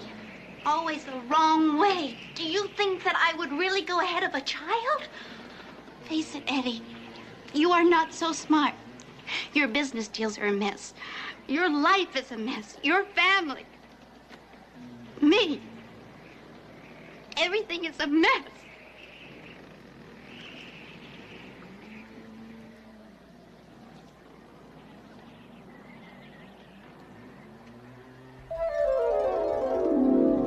Like your old dad used to say, we're all okay. Right, big brother? Some big brother. My kid brother here passed me very early. You and a lot of other people, Charlie. Hey, you're not eating. Have something to eat. Have something to drink. You want a Bloody Mary? Nothing like a Bloody Mary to help spice up a brunch, huh? No, thanks. Well, listen, don't be hurt. I kind of lost my taste for rich food and drink. I mean, the last few years. Well, too much isn't good for you. Oh, Charlie is going on a great trip. Tell him about it. Well, it all sounds very nice. Europe, the whole works. Personally, I'd settle for Paris. I'd like to just get lost in Paris. Seems to me you did a few times. Or so you said. My wife likes to make her little jokes. Well, sometimes jokes can help. Sometimes they can't. Not at all. If you ever get lost, just call me if you're in London, Paris, or Rome. It'll be a sacrifice to give up going to the supermarket and the cleaners, but you can count on me. Me too, Charlie. You can count on me. Yeah, Eddie, especially you. I sure can count on you.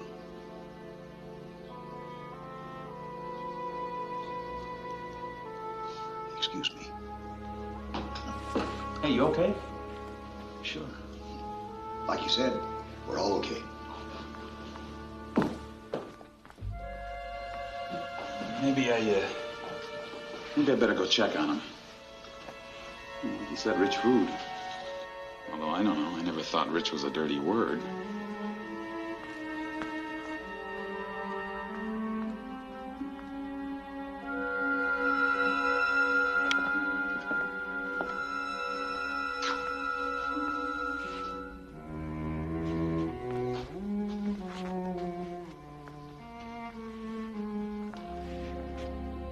Hey, Charlie, you okay? Sure, okay. Sometimes it just all catches up with you, Eddie. Well, it's over. Is it?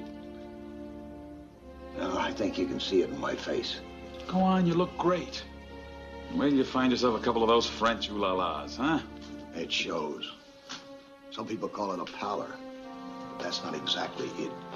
Especially when you were where I was. So-called privileged honor farm. Hey, look, take it easy, okay? You think people around here don't know I was in prison? They don't know. I went to a lot of trouble to make sure they don't know. So take it easy, all right, Charlie? Sure. Okay. Come on, let's get back. This is supposed to be a party for you. My visiting big brother, huh? Retiring, right, Eddie? Up from his condominium in Florida, then off to all those ooh-la-las. Look, you know why we did what we did? We, Eddie? I was the one who went to prison. Not you, Eddie, but me, the dumb brother. Not so loud. It's all over now. It's behind us. It's behind us both. Come on, let's get back to the table, all right?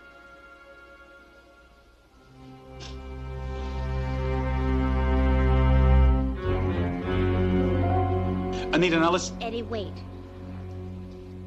I don't understand. Charlie, I thought that it was you that had that development business in Florida where there were all those tax problems or whatever. Except that it really wasn't my business, Anita. But my kid brother's here, the big operator.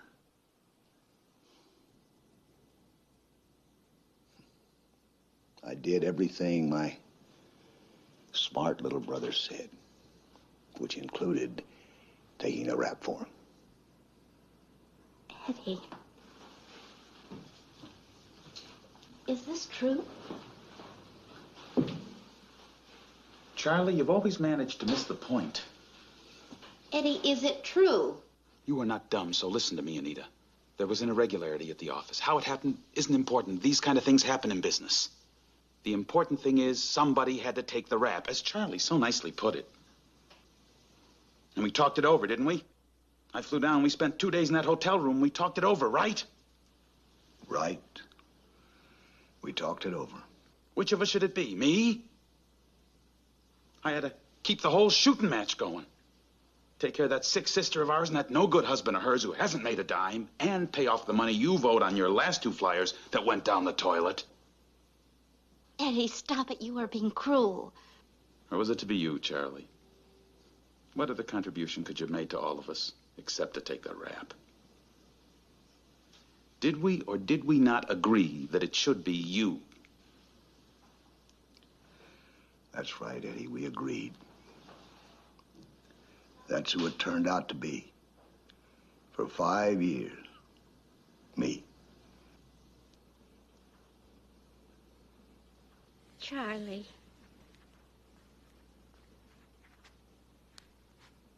I'm so sorry. I don't know what to say.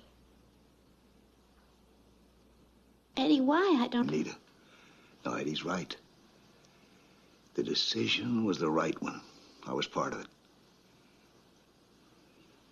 Eddie and I each did what we had to do.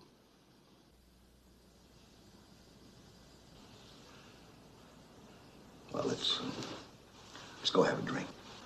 Charlie, you go ahead. We'll be right in.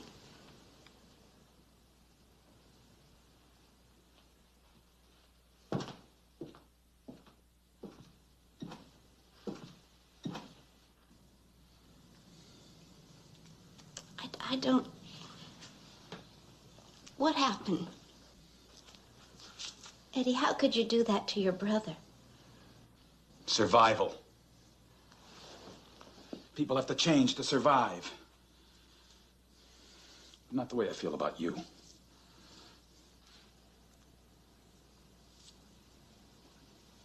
Correction, you haven't changed. You're the same cute girl I married. Come on, let's go back to the table and my brother, that loser. Look, don't worry about it. I'll take care of him. What's the matter? What you just said about your brother. Well, what of it? He is a loser. No, I remember. You used to say that about Bob Graham. I'm sorry, Anita, but let's face it. Bob was a nice guy, but he wasn't exactly a winner. He loved me. I know that. But I do, too. Very much.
Attempt until that wind backs off.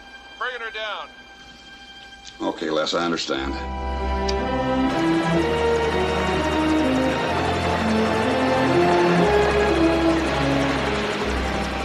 Oh, dear God, it's going away again!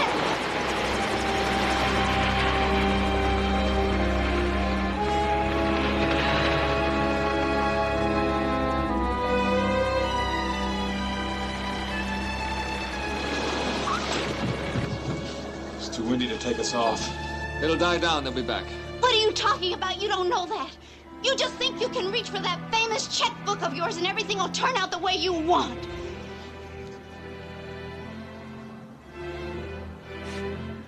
Don't touch me.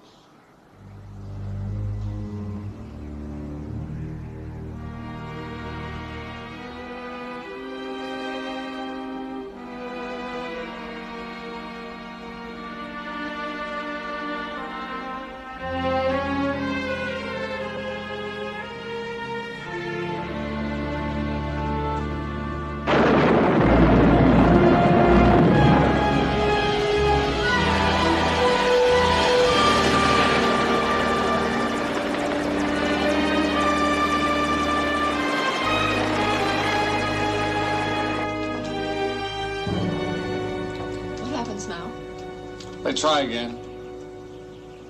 With this wind? Yeah. That's their training there. That's their job. They try again when they can. We all just have to wait.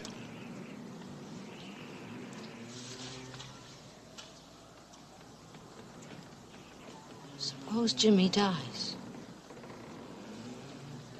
He didn't deserve this. And we don't. Maybe some of us do. What? I've been thinking. Maybe things have a way of catching up. Maybe this is a judgment for some of us. The ones who were there that day at Allen's ranch. You're gonna bring that up now at a time like this? A time like this, Eddie? This may be all the time we have left. Bob Graham's time ran out 3 years ago. Didn't it?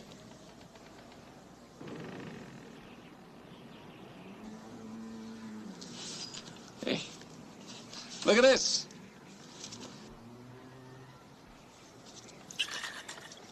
It's half full. I see that makes me an optimist. If I'd have said it was half empty, that would make me a pessimist. Is that right? Right, Alan.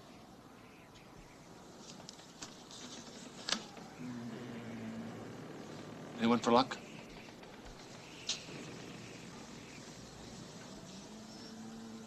Luck! Huh?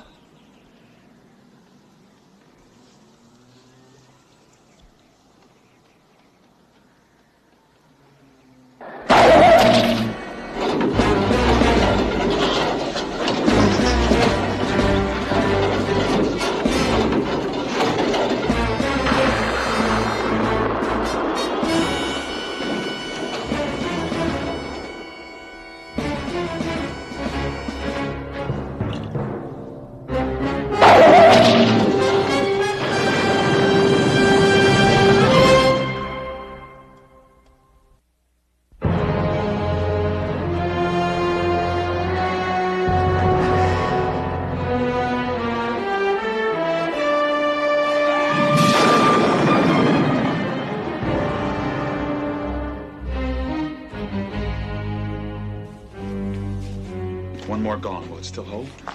It'll hold, Eddie. Let's all just stay seated and try to relax.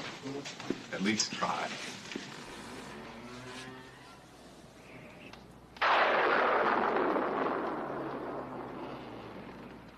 Even the thunder's getting worse.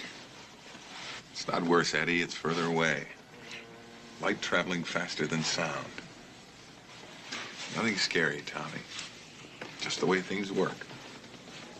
Right, Alan? Right, Paul. Just like they taught us in school, right? The hell with school! We're not in class. We're hanging in a 5-ton car 7,000 feet up, and we're gonna die. Eddie, you shut up. You're not going to die. We're in trouble, but we're gonna make it, okay? We're not alone. People know we're here. Come on now.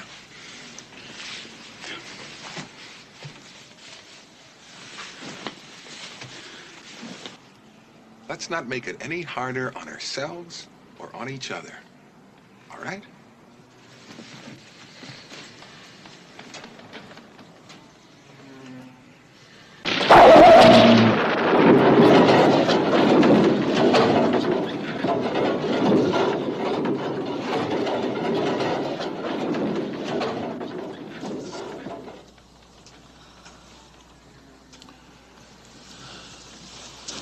Wind's worse, if anything. Fraying cable. Eddie, I'm sure the engineers are doing everything they can.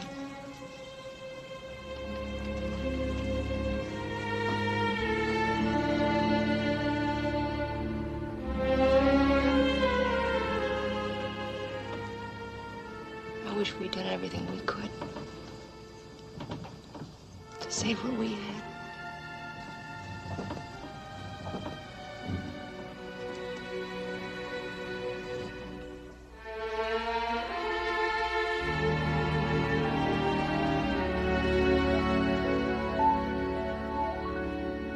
The U.S. Meteorological Service has estimated that no more air rescue attempts can be made for at least 2 hours, possibly more. This again is Mr. Ted Croft, Chief Engineer of the tramway. Mr. Croft, we have a critical time factor now. Do you think the cable, already weakened, can support the weight of the tram car for at least 2 more hours? Well, that depends on a lot of things, the extent of the damage up there and the wind velocity, too. But you know the cable, Mr. Croft. Could you make an educated guess as to how long you think the cable will hold? Lady, I don't care to guess about those people's lives up there. We're doing everything we can to get them down here alive. Thank you, Mr. Croft. That's it for now from Mount Durant and the tramway. This is Maggie Porter returning you to our regularly scheduled broadcast.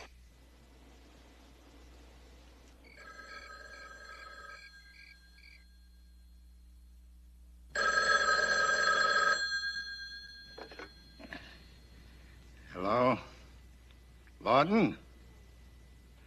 You got news for me? If I got news for you, now I know you don't watch television, but if you did. So you got lucky, eh? I'm glad for you. Between Lady Luck and your two errand boys, our problem is solved. You better hope so.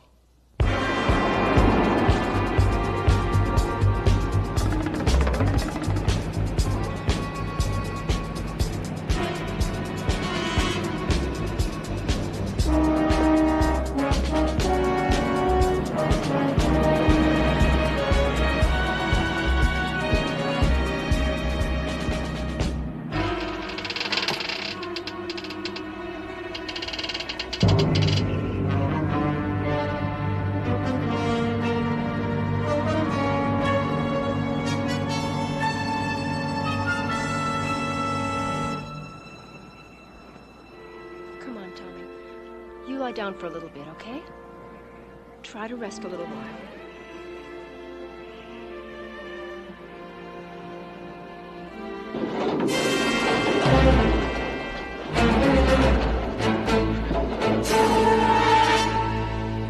Don't worry, Tommy. It's just more of the same. That's right. That's right, Tommy. Nothing to worry about. Everything's under control. The old team of Craig and Durant in charge here.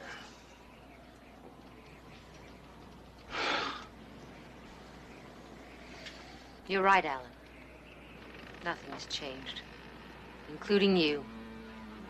Weak, spoiled, a lush. Ever since our college days, you've been a souse and a fake, trying to tell other people what to do and how to act, as if you knew. Or ever knew. Like the day Bob Graham died. What did Alan have to do with Bob dying? Plenty. I've had no peace since that day. And neither of you. Or you, Eddie. Sue, what are you talking about? Ah, she's hysterical. Not hysterical. I know exactly what I'm saying. I've kept quiet for 3 years. No more. I'd like you to know. I want very much for you to know what the four of us are really like. Alan, Eddie, and Jimmy, and me. Definitely me. The four of us. High and mighty uptowners. Arrogant enough to make a person vomit. Bob Graham was graciously being permitted to join our club. At his initiation. That's when we did it to him. Did what, Sue? What are you talking about? Hey, old buddy, listen. Paul, we're keeping it calm up here now. Can't you do something? No, let her talk. You were both there that day. But you left early. You don't have Bob Graham's death on your conscience.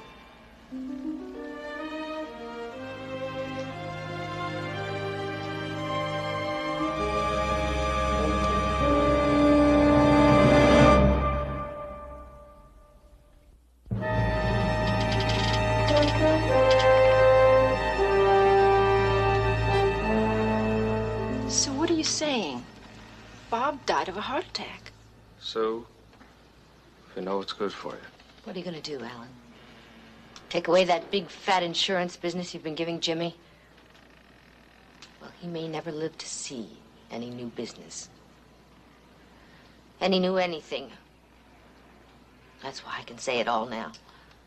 That day at our annual Uptowners picnic at Alan's ranch, we were out at the pool.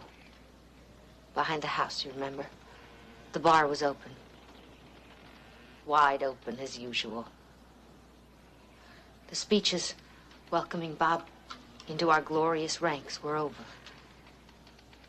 But the drinking went on. With Alan, as usual, making the toasts. You.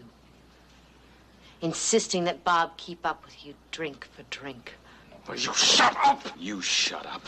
You'll be sorry, Eddie. I guess I am. I guess I have been. How did Bob Graham die?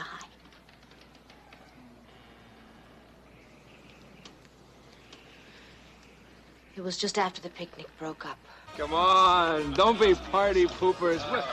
We're just getting started here. Tomorrow's the work day. I've got some homework to do. It's Monday tomorrow. We've got a babysitter with Tommy. We've really got to go. Come on, you're going very well without it. Bye. We'll see you. Goodbye.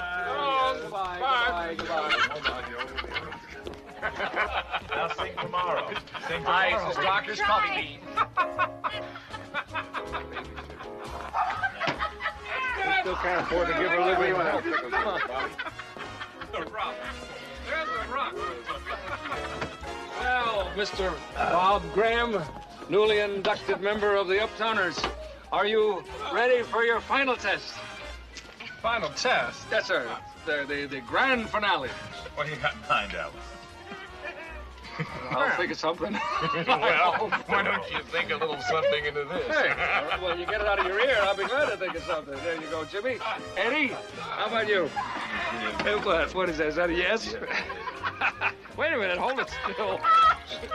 Sue? No, if I pass out, I'll miss the finale. Right. You understand? Hey, Bobby, come on. No, No. Come on. Spread your fingers. Come on, let me in. Oh. Hey, listen here. Uptowners, listen to this. Up the Uptowners. And down the hatch. You got it. Up the Uptowners. Wait a minute, I got it. The final initiation.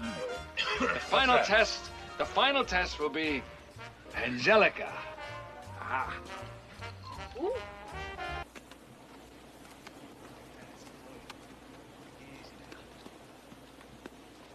Ladies and gentlemen, I give you Angelica. Come on, Bobby.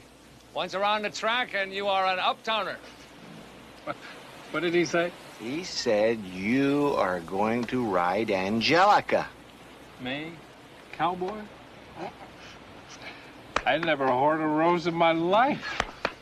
Come on, it's easy. You just sit on it like a bar stool. Oh!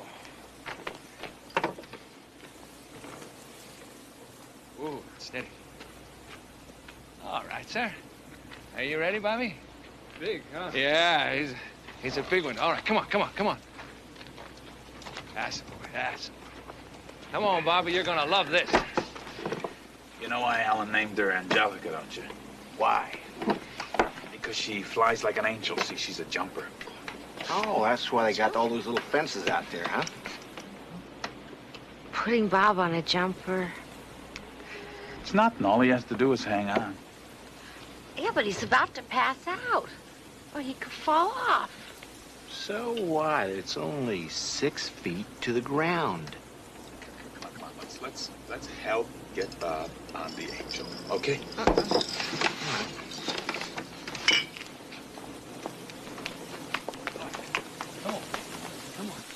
I know about this. Oh, it's gonna be fine, Bobby. Come on, Bobby. Come on over here. There, Bobby. Come on. Yeah. Good boy. I don't know about this. You can do it. Come on. Just get up on him, Bobby. Right in there. Nice and easy. Attaboy. Nice and easy. There you go. That's it. Just sit on it like a bar stool. There you go. Hold it. There Hold you it. go. Hold it. Yeah, right. Right. Hey. Okay, there you go. Come on, Bobby. Go, Bobby. What's around now, Bobby? Come on. Hey. Look at him go. Woo. Get him off! No, he's all right. He's all right. Look at him go. There he goes. You can do it. Look at me. Look. Oh!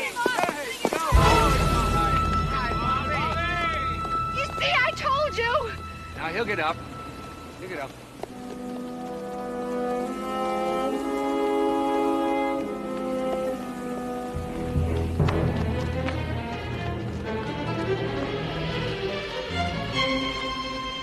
Hey, Bobby.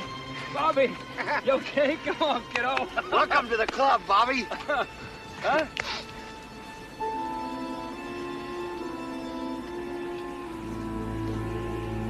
Bobby? Bobby?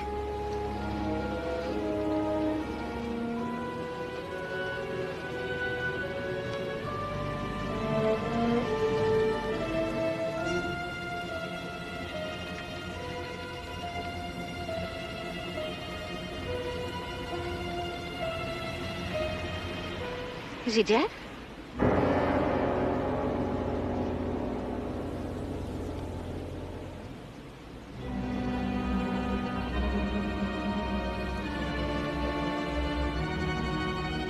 I was going with Bob Graham there. The night before he died, we were making plans to be married. But I didn't go to the party because I had to go out of town to see my mother.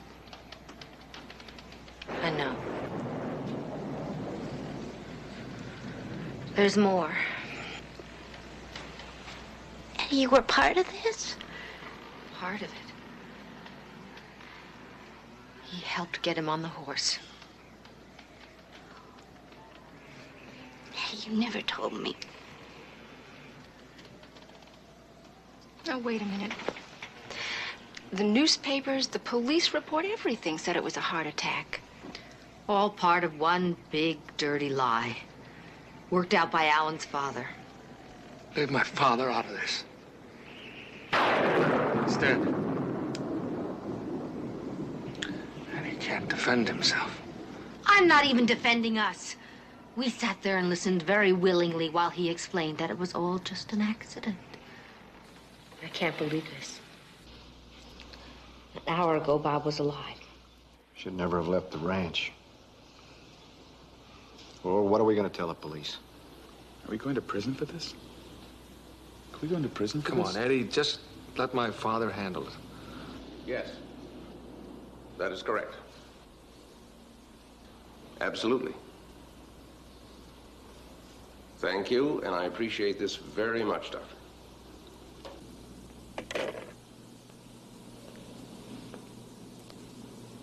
I was just talking to my doctor at the ranch. He is ready to confirm my opinion that what we have encountered today is an act of God. Alan, you were quite right to come to me about this. Now then, from what you all told me, in what occurred, there was no intentional act, there was no ill will, no malice, as the lawyers say. Am I correct? Of course. None of us wanted any harm to come to Bob. Then we're all agreed. There is no crime here. Only, as I said, a tragic act of God.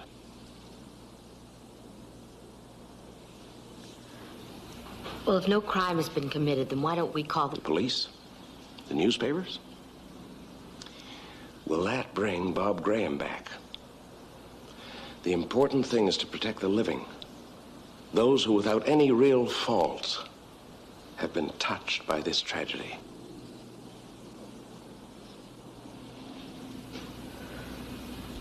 Just bury the dead. What's so unusual about death? It happens every day. Last year I had a heart attack, came that close to counting me out. We have to take it as it comes. Where it comes and when. For Bob Graham today, an unfortunate heart failure at my ranch. Are we agreed it's an act of God?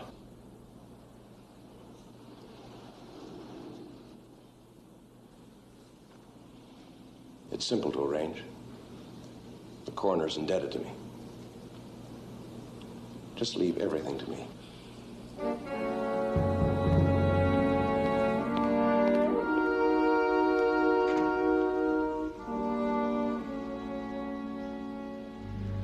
No matter how he twists it. We killed Bob Graham. And we're covering it up.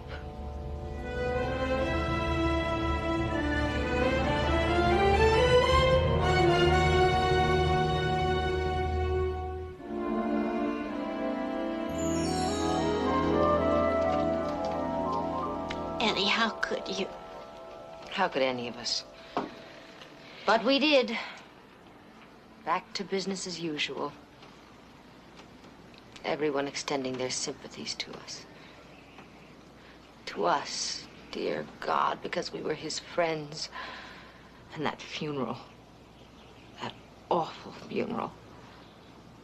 Alan and Eddie were pallbearers.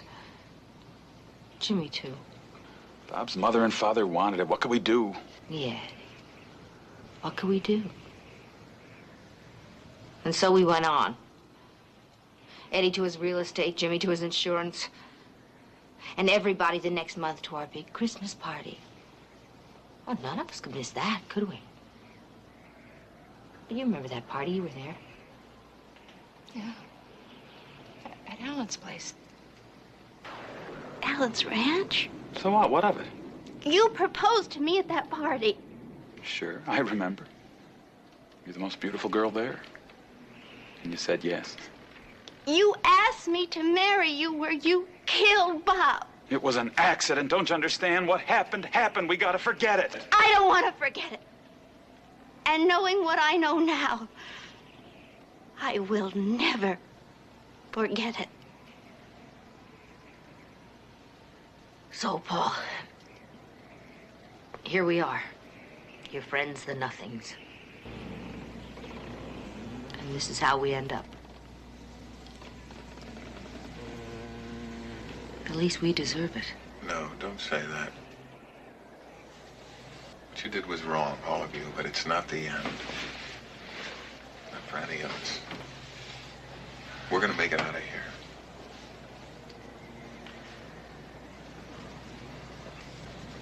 Come on, I want to talk to you.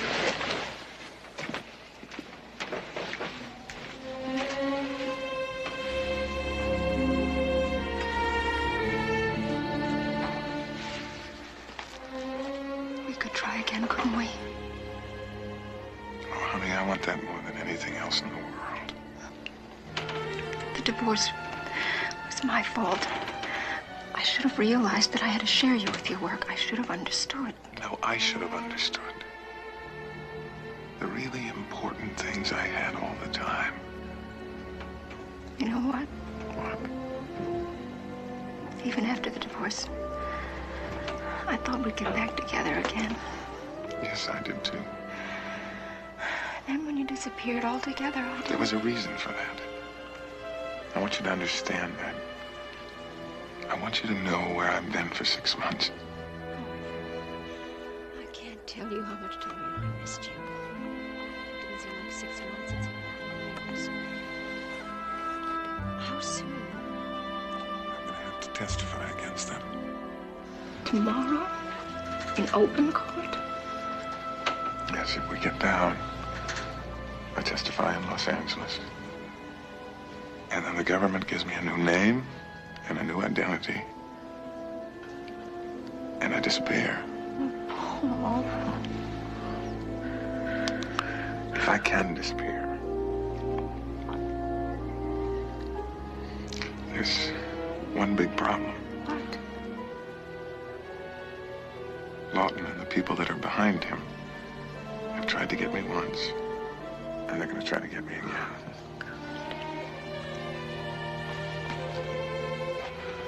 Hey. What are you guys whispering about? Oh, your mom will explain it all to you, Tommy, when we get down.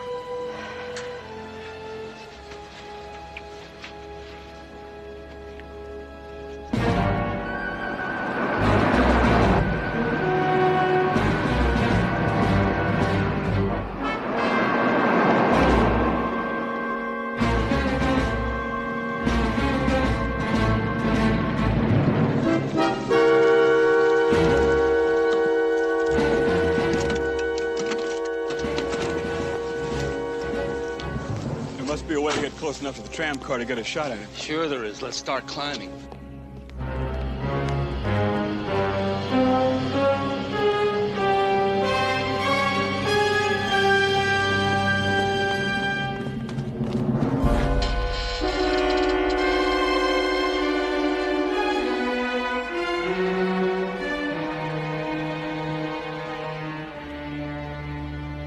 Come on, Tommy.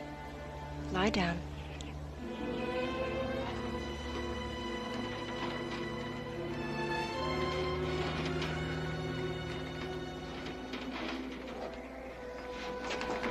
He's really tired, isn't he? Yeah.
How about taking a chance with the emergency car? Another wire just snapped. Look, with that much damage, the extra weight of the emergency car would tear that cable apart. I just know it would. Well, how soon before our weight tears the cable apart? We'll just have to wait till we take you off with the chopper. Wait a minute. This is a long shot, but there's another way we might be able to get to you. I'll get back to you in just a minute. Joe, get in your car and go get Bob Wilson out of bed. Tell him I need him right away. I'm looking for a man, maybe two, maybe three. Strangers. Well, I saw a couple guys head up the canyon a little while ago. I just figured there were some more of those TV people. All right, thanks. Marty, hold up. I want to put this thing together.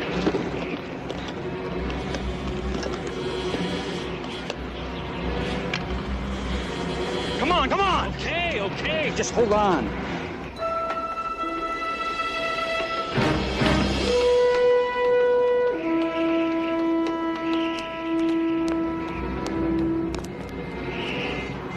Hey, we got a long way to go. Come on.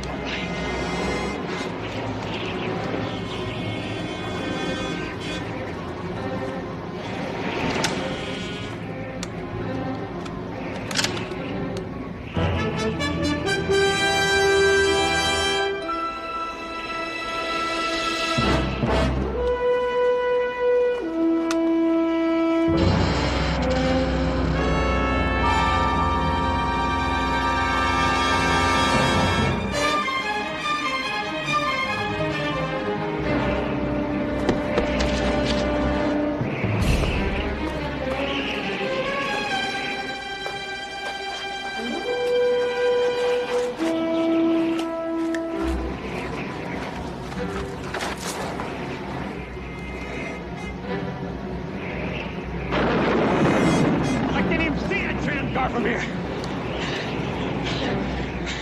We gotta get higher. 1,000 yards. Oh, if we can get within 1,000 yards, I can nail him with this baby. All right, let's go.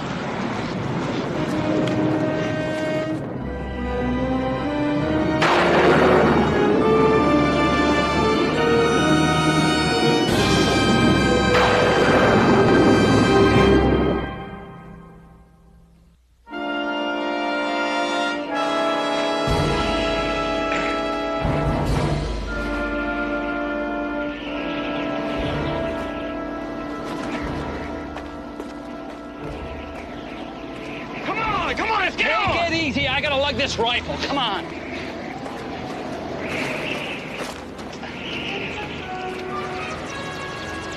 Rob, you're out of your mind.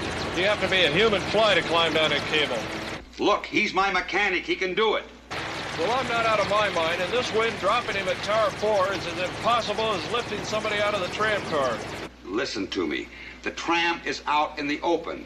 Tower 4 is protected by the shoulder of the cliff. There won't be as much wind. Still impossible.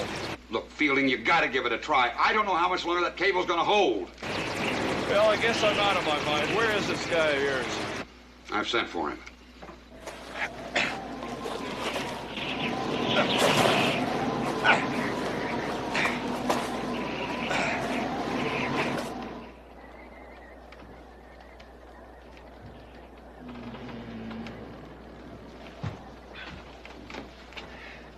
What's happening? I'm waiting for a call from Croft. Yeah. Hello, look, we're gonna make a try at bringing you down. What? Say that again, I can't hear you. Now, the helicopter is gonna drop one of my men off at Tower 4. He's gonna crawl down the main cable, cut the car loose, and bring you down with the emergency brake. A mechanic is going to get to us from a tower up there, cut us loose, and get us down safely with the emergency brake. Let me talk to him. Hello, Croft. Hello? Croft? Hello, I can't hear you. It's gone dead. Hello? Hello?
Go ahead.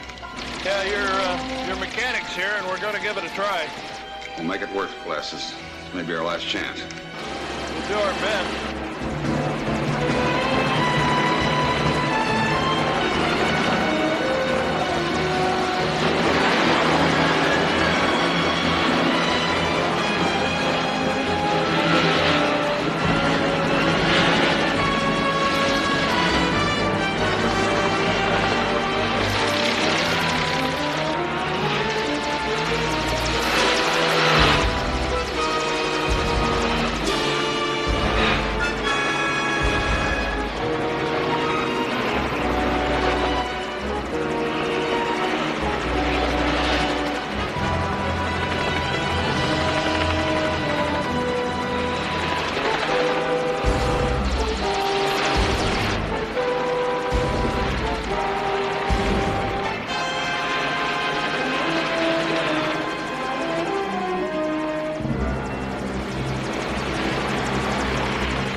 Must be one of those rescue choppers. Come on. Let's keep going.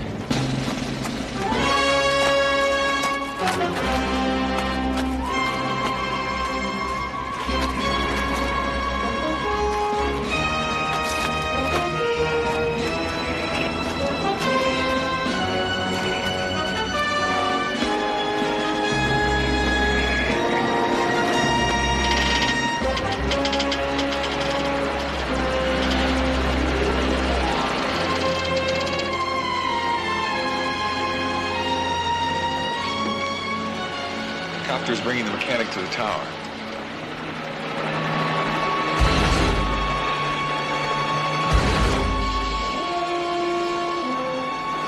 Croft, I'm approaching Tower 4. Croft, I think you're right. I can handle the wind here. I can't land, but I can get your man down. I can't see anything, just a light.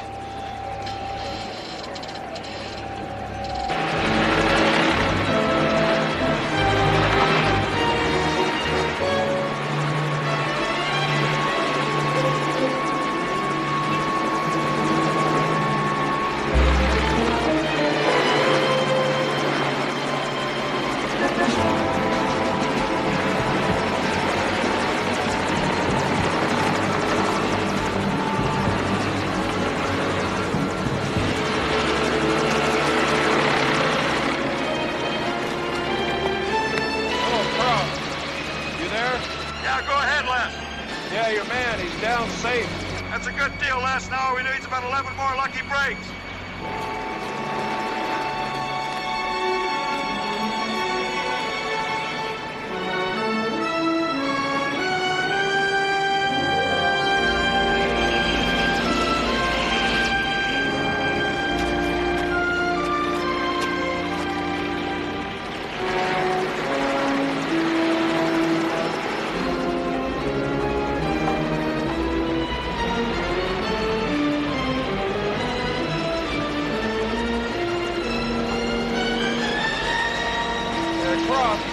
Your man is on the tower, and he's on his way up. That's a roger.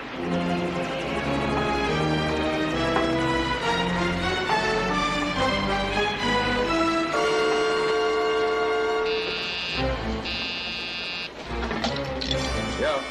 Bob Wilson is climbing the tower above you. Can you say that again? The connection is breaking. I can't hear you. Bob Wilson is climbing the tower above you. Okay, I heard you that time.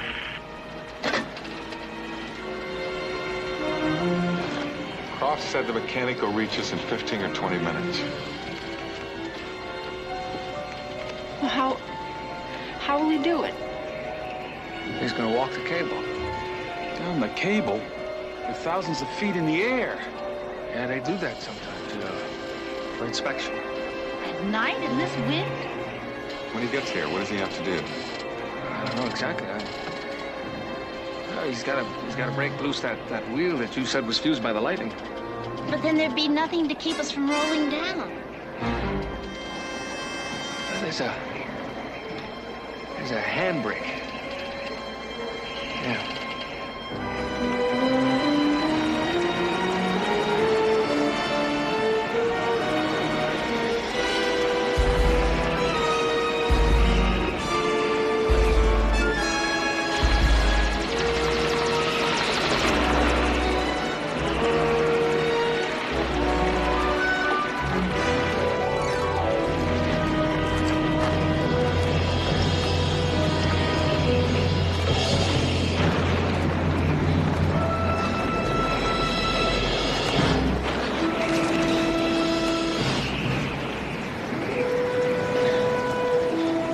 Well, I still can't get him from here. That helicopter must be trying to lift him off. It'd be easy to plug him when he's hauled up, huh? Yeah. Maybe from those cliffs over there? Yeah.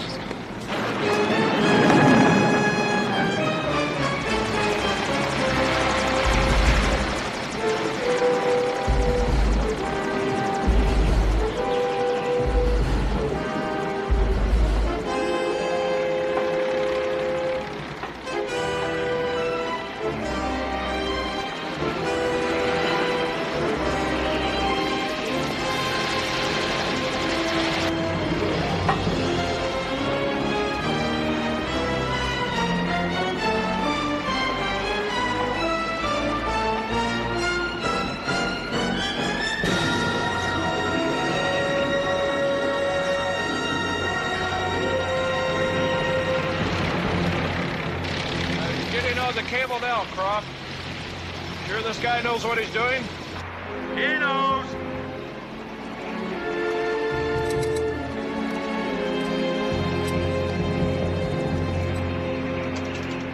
Hello on the tram car. Hello?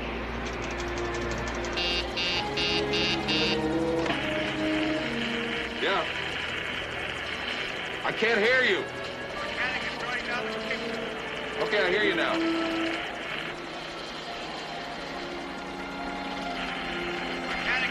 down the cable. I think he said the mechanic is starting down the cable.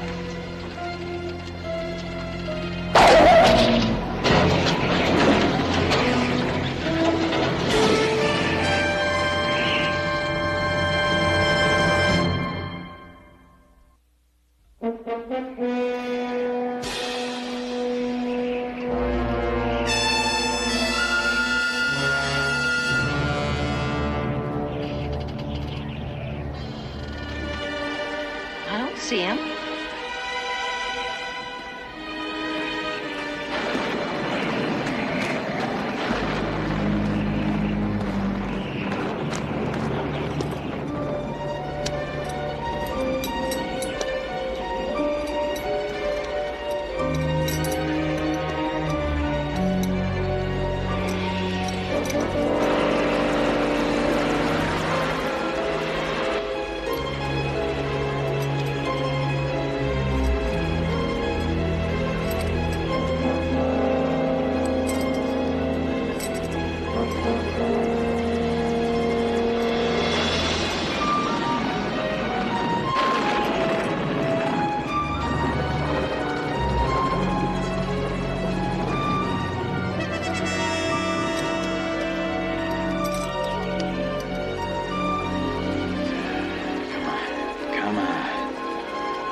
Dear God, don't let him fall. Don't let any of us fall.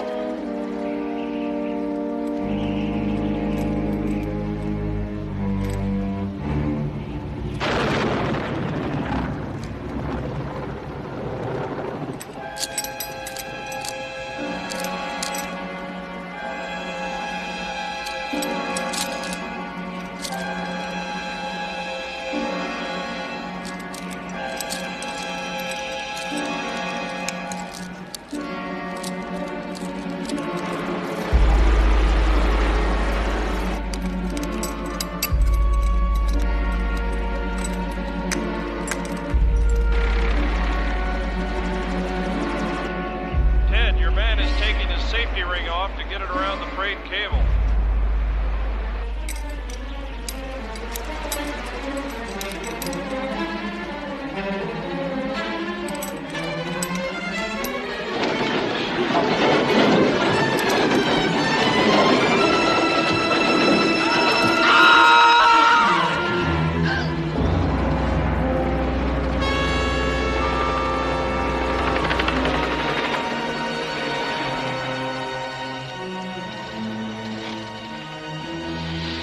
What do we do now? Croft! Croft! Yeah. Your man fell. I know, the pilot told me. Oh, God, I'm sorry. We're just gonna have to wait till the wind dies down. Croft? Croft!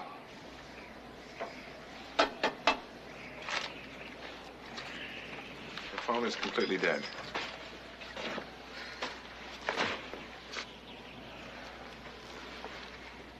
We're not going to wait for that wind to die down. Alan, that mechanic was going to break us loose, right? Alan. What? Is there a toolbox with a hammer or a sledgehammer? Alan, snap out of it. Where's the toolbox? Yeah, it's right there.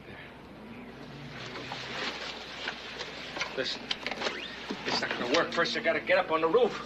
And then you gotta get up to where the lightning hit. Even if you make it, will you know what to do? You don't know how to work the brake. You don't even know where it is. Maybe we should wait for the wind to die down and let the helicopter take us off. That's exactly what we can't do, Anita. That cable is coming apart. How does that break up their work? I don't know. I was only up there once or twice. I was just a kid. Didn't you ever see the break? Didn't anyone ever tell you how it works? I don't know. Okay, Alan, you have to know. Try to remember. Well, there's a handle. Yeah, there's a handle, and you pump it. You have to pump it. But I don't know. I need a drink. No. How does that break work? I don't know how it works. I don't know.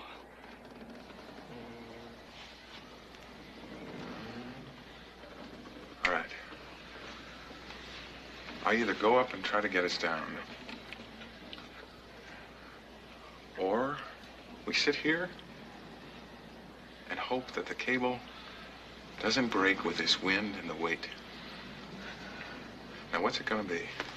Look, I say let's wait. You couldn't stop the car. I'm not thinking to myself. I just don't want any of us to die. No, Paul, you hear me? I hear you. Anybody else?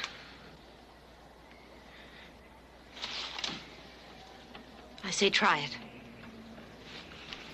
Anita.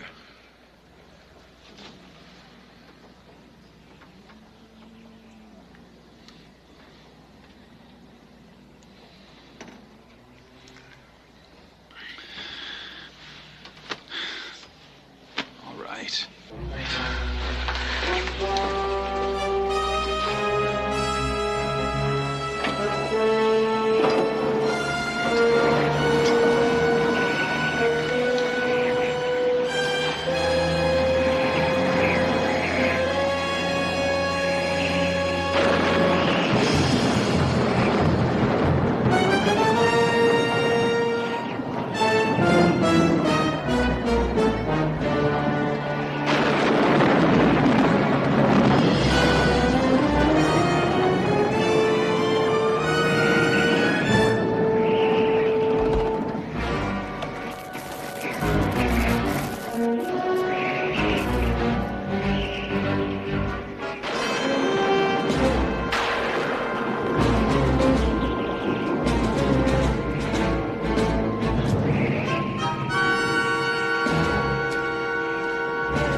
What do you see?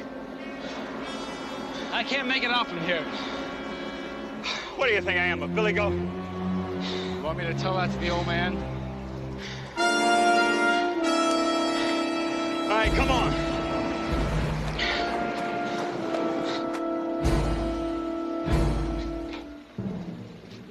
Fielding, you've got to give it another try. Their time's running out on them. You want me to save him, don't you? Not kill him? I almost rammed the car last time. We've got to wait.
shows himself, I can get him from here.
Get a better shot from down here.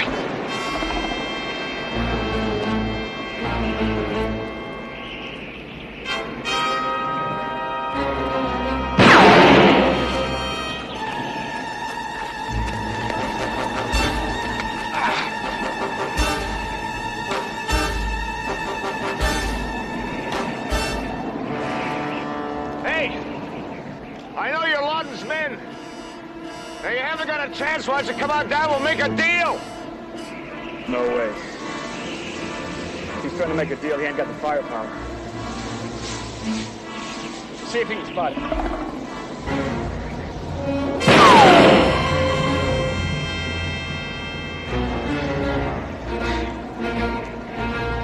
Listen, you go get Craig. I can hold this guy off.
You okay? Yes! I have to talk to Alan! Alan, come on. Come on. Paul! He's right here. What do you want? Alan! There's an H-shaped key in a big box and a pump handle. Do you know how I work them? You know? Answer him. No, I don't know. I told you I don't remember.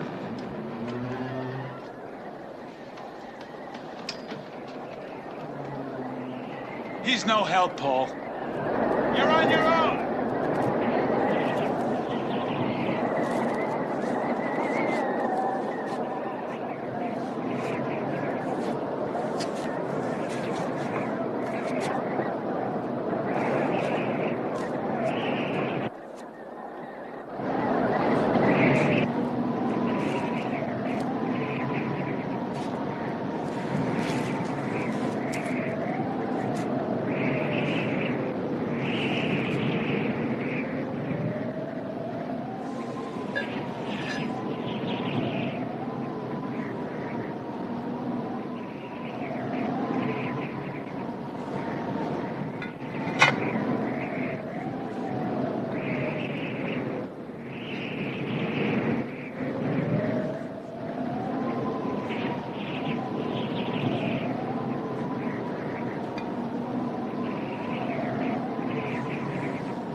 What? I have to make sure that the brake is on before I knock the wheel loose. Alan has to tell me how it works. Alan, you heard him. I told you, I don't remember. You've got to. Alan! Alan! Eddie, let me talk to him. Alan.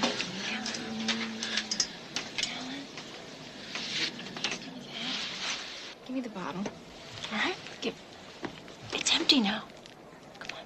It's empty. Alan. Alan, listen to me. You hear me, don't you? You know that Paul is up there trying to figure out how to work the brake, right? Well, you've been up there, haven't you? Remember? Did you ever work the brake? I don't know, Alan. I was just a little kid. Alan, I don't want Tommy to die. I don't want any of us to die, but most of all, I don't want Tommy to die. Try to remember for Tommy. All right?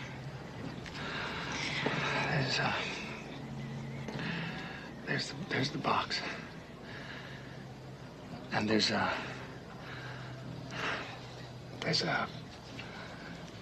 sleeve inside of the box.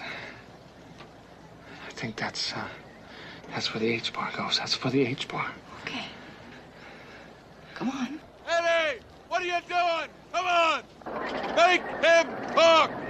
Paul, hold on. And you put the H bar. You shove it in there. You put it in halfway, I think. Halfway, and then you turn it. You turn. Paul! Insert the H bar halfway and turn to engage. Okay, got it! What else? You said you turn it. What do you do after you turn it?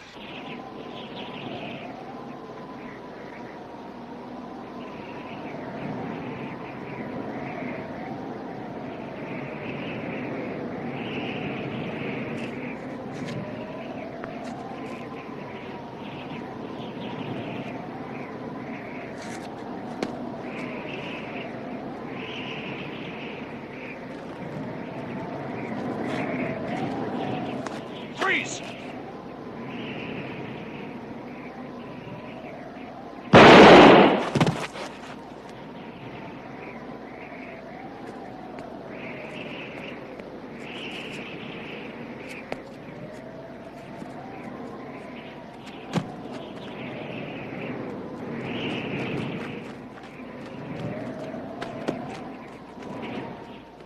All right, now, what else?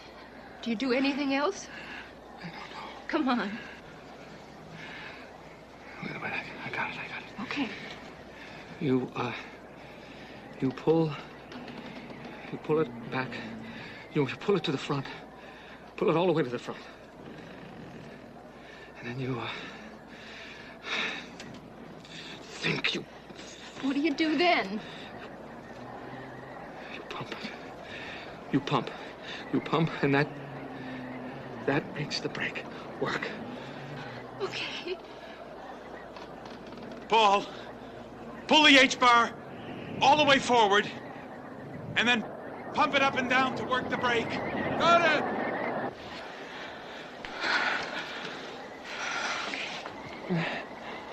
Thank you. Thank you.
Alan, come on, sit down here on the floor. All right? And hang on to this. Hang on.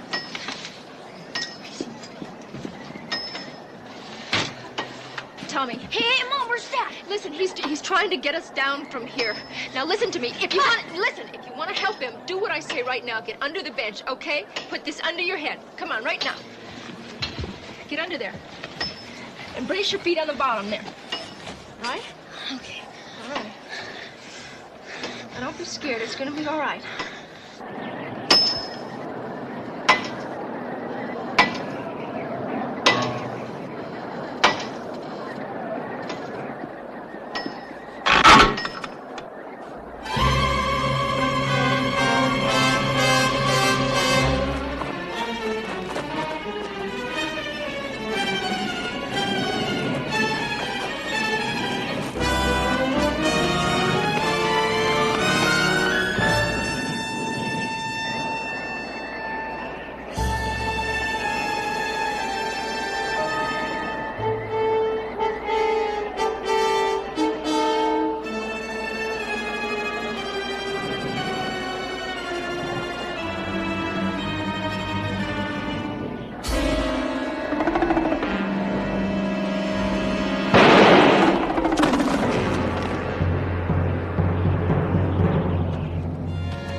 Fast. We're going too fast.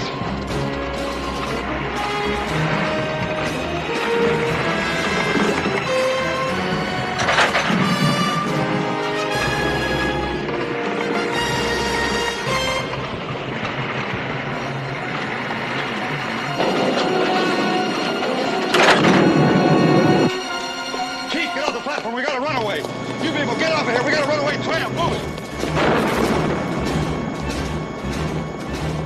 Front, over. Hurry up, move it.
Everybody all right, Eddie?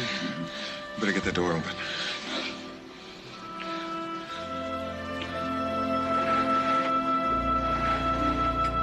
Come on, let's get us out of here.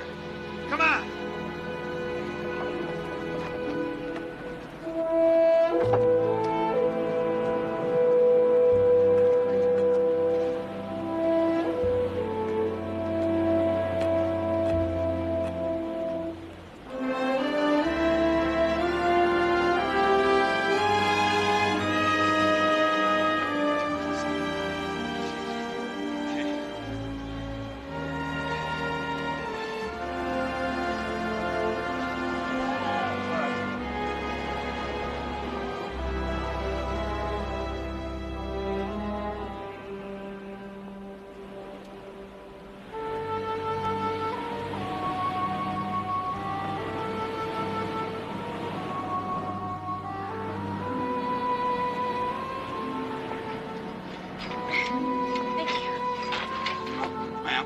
Is everybody all right up there? Yes. What about my husband? I don't know yet, ma'am. We haven't been told.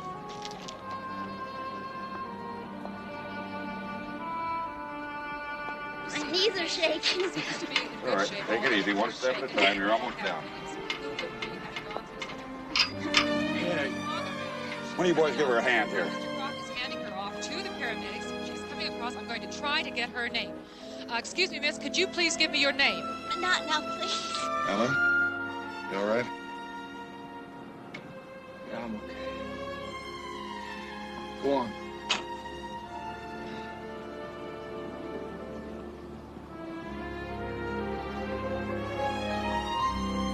Yes. All right.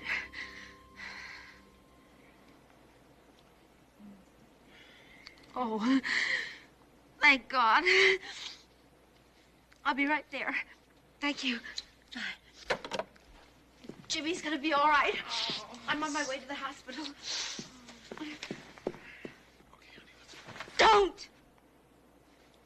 Don't touch me again.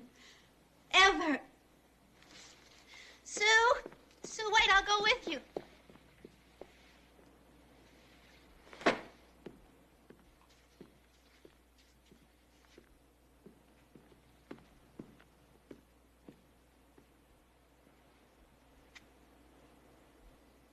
Dad, we don't want you to go away again. Ever. I don't want to, Tommy, but...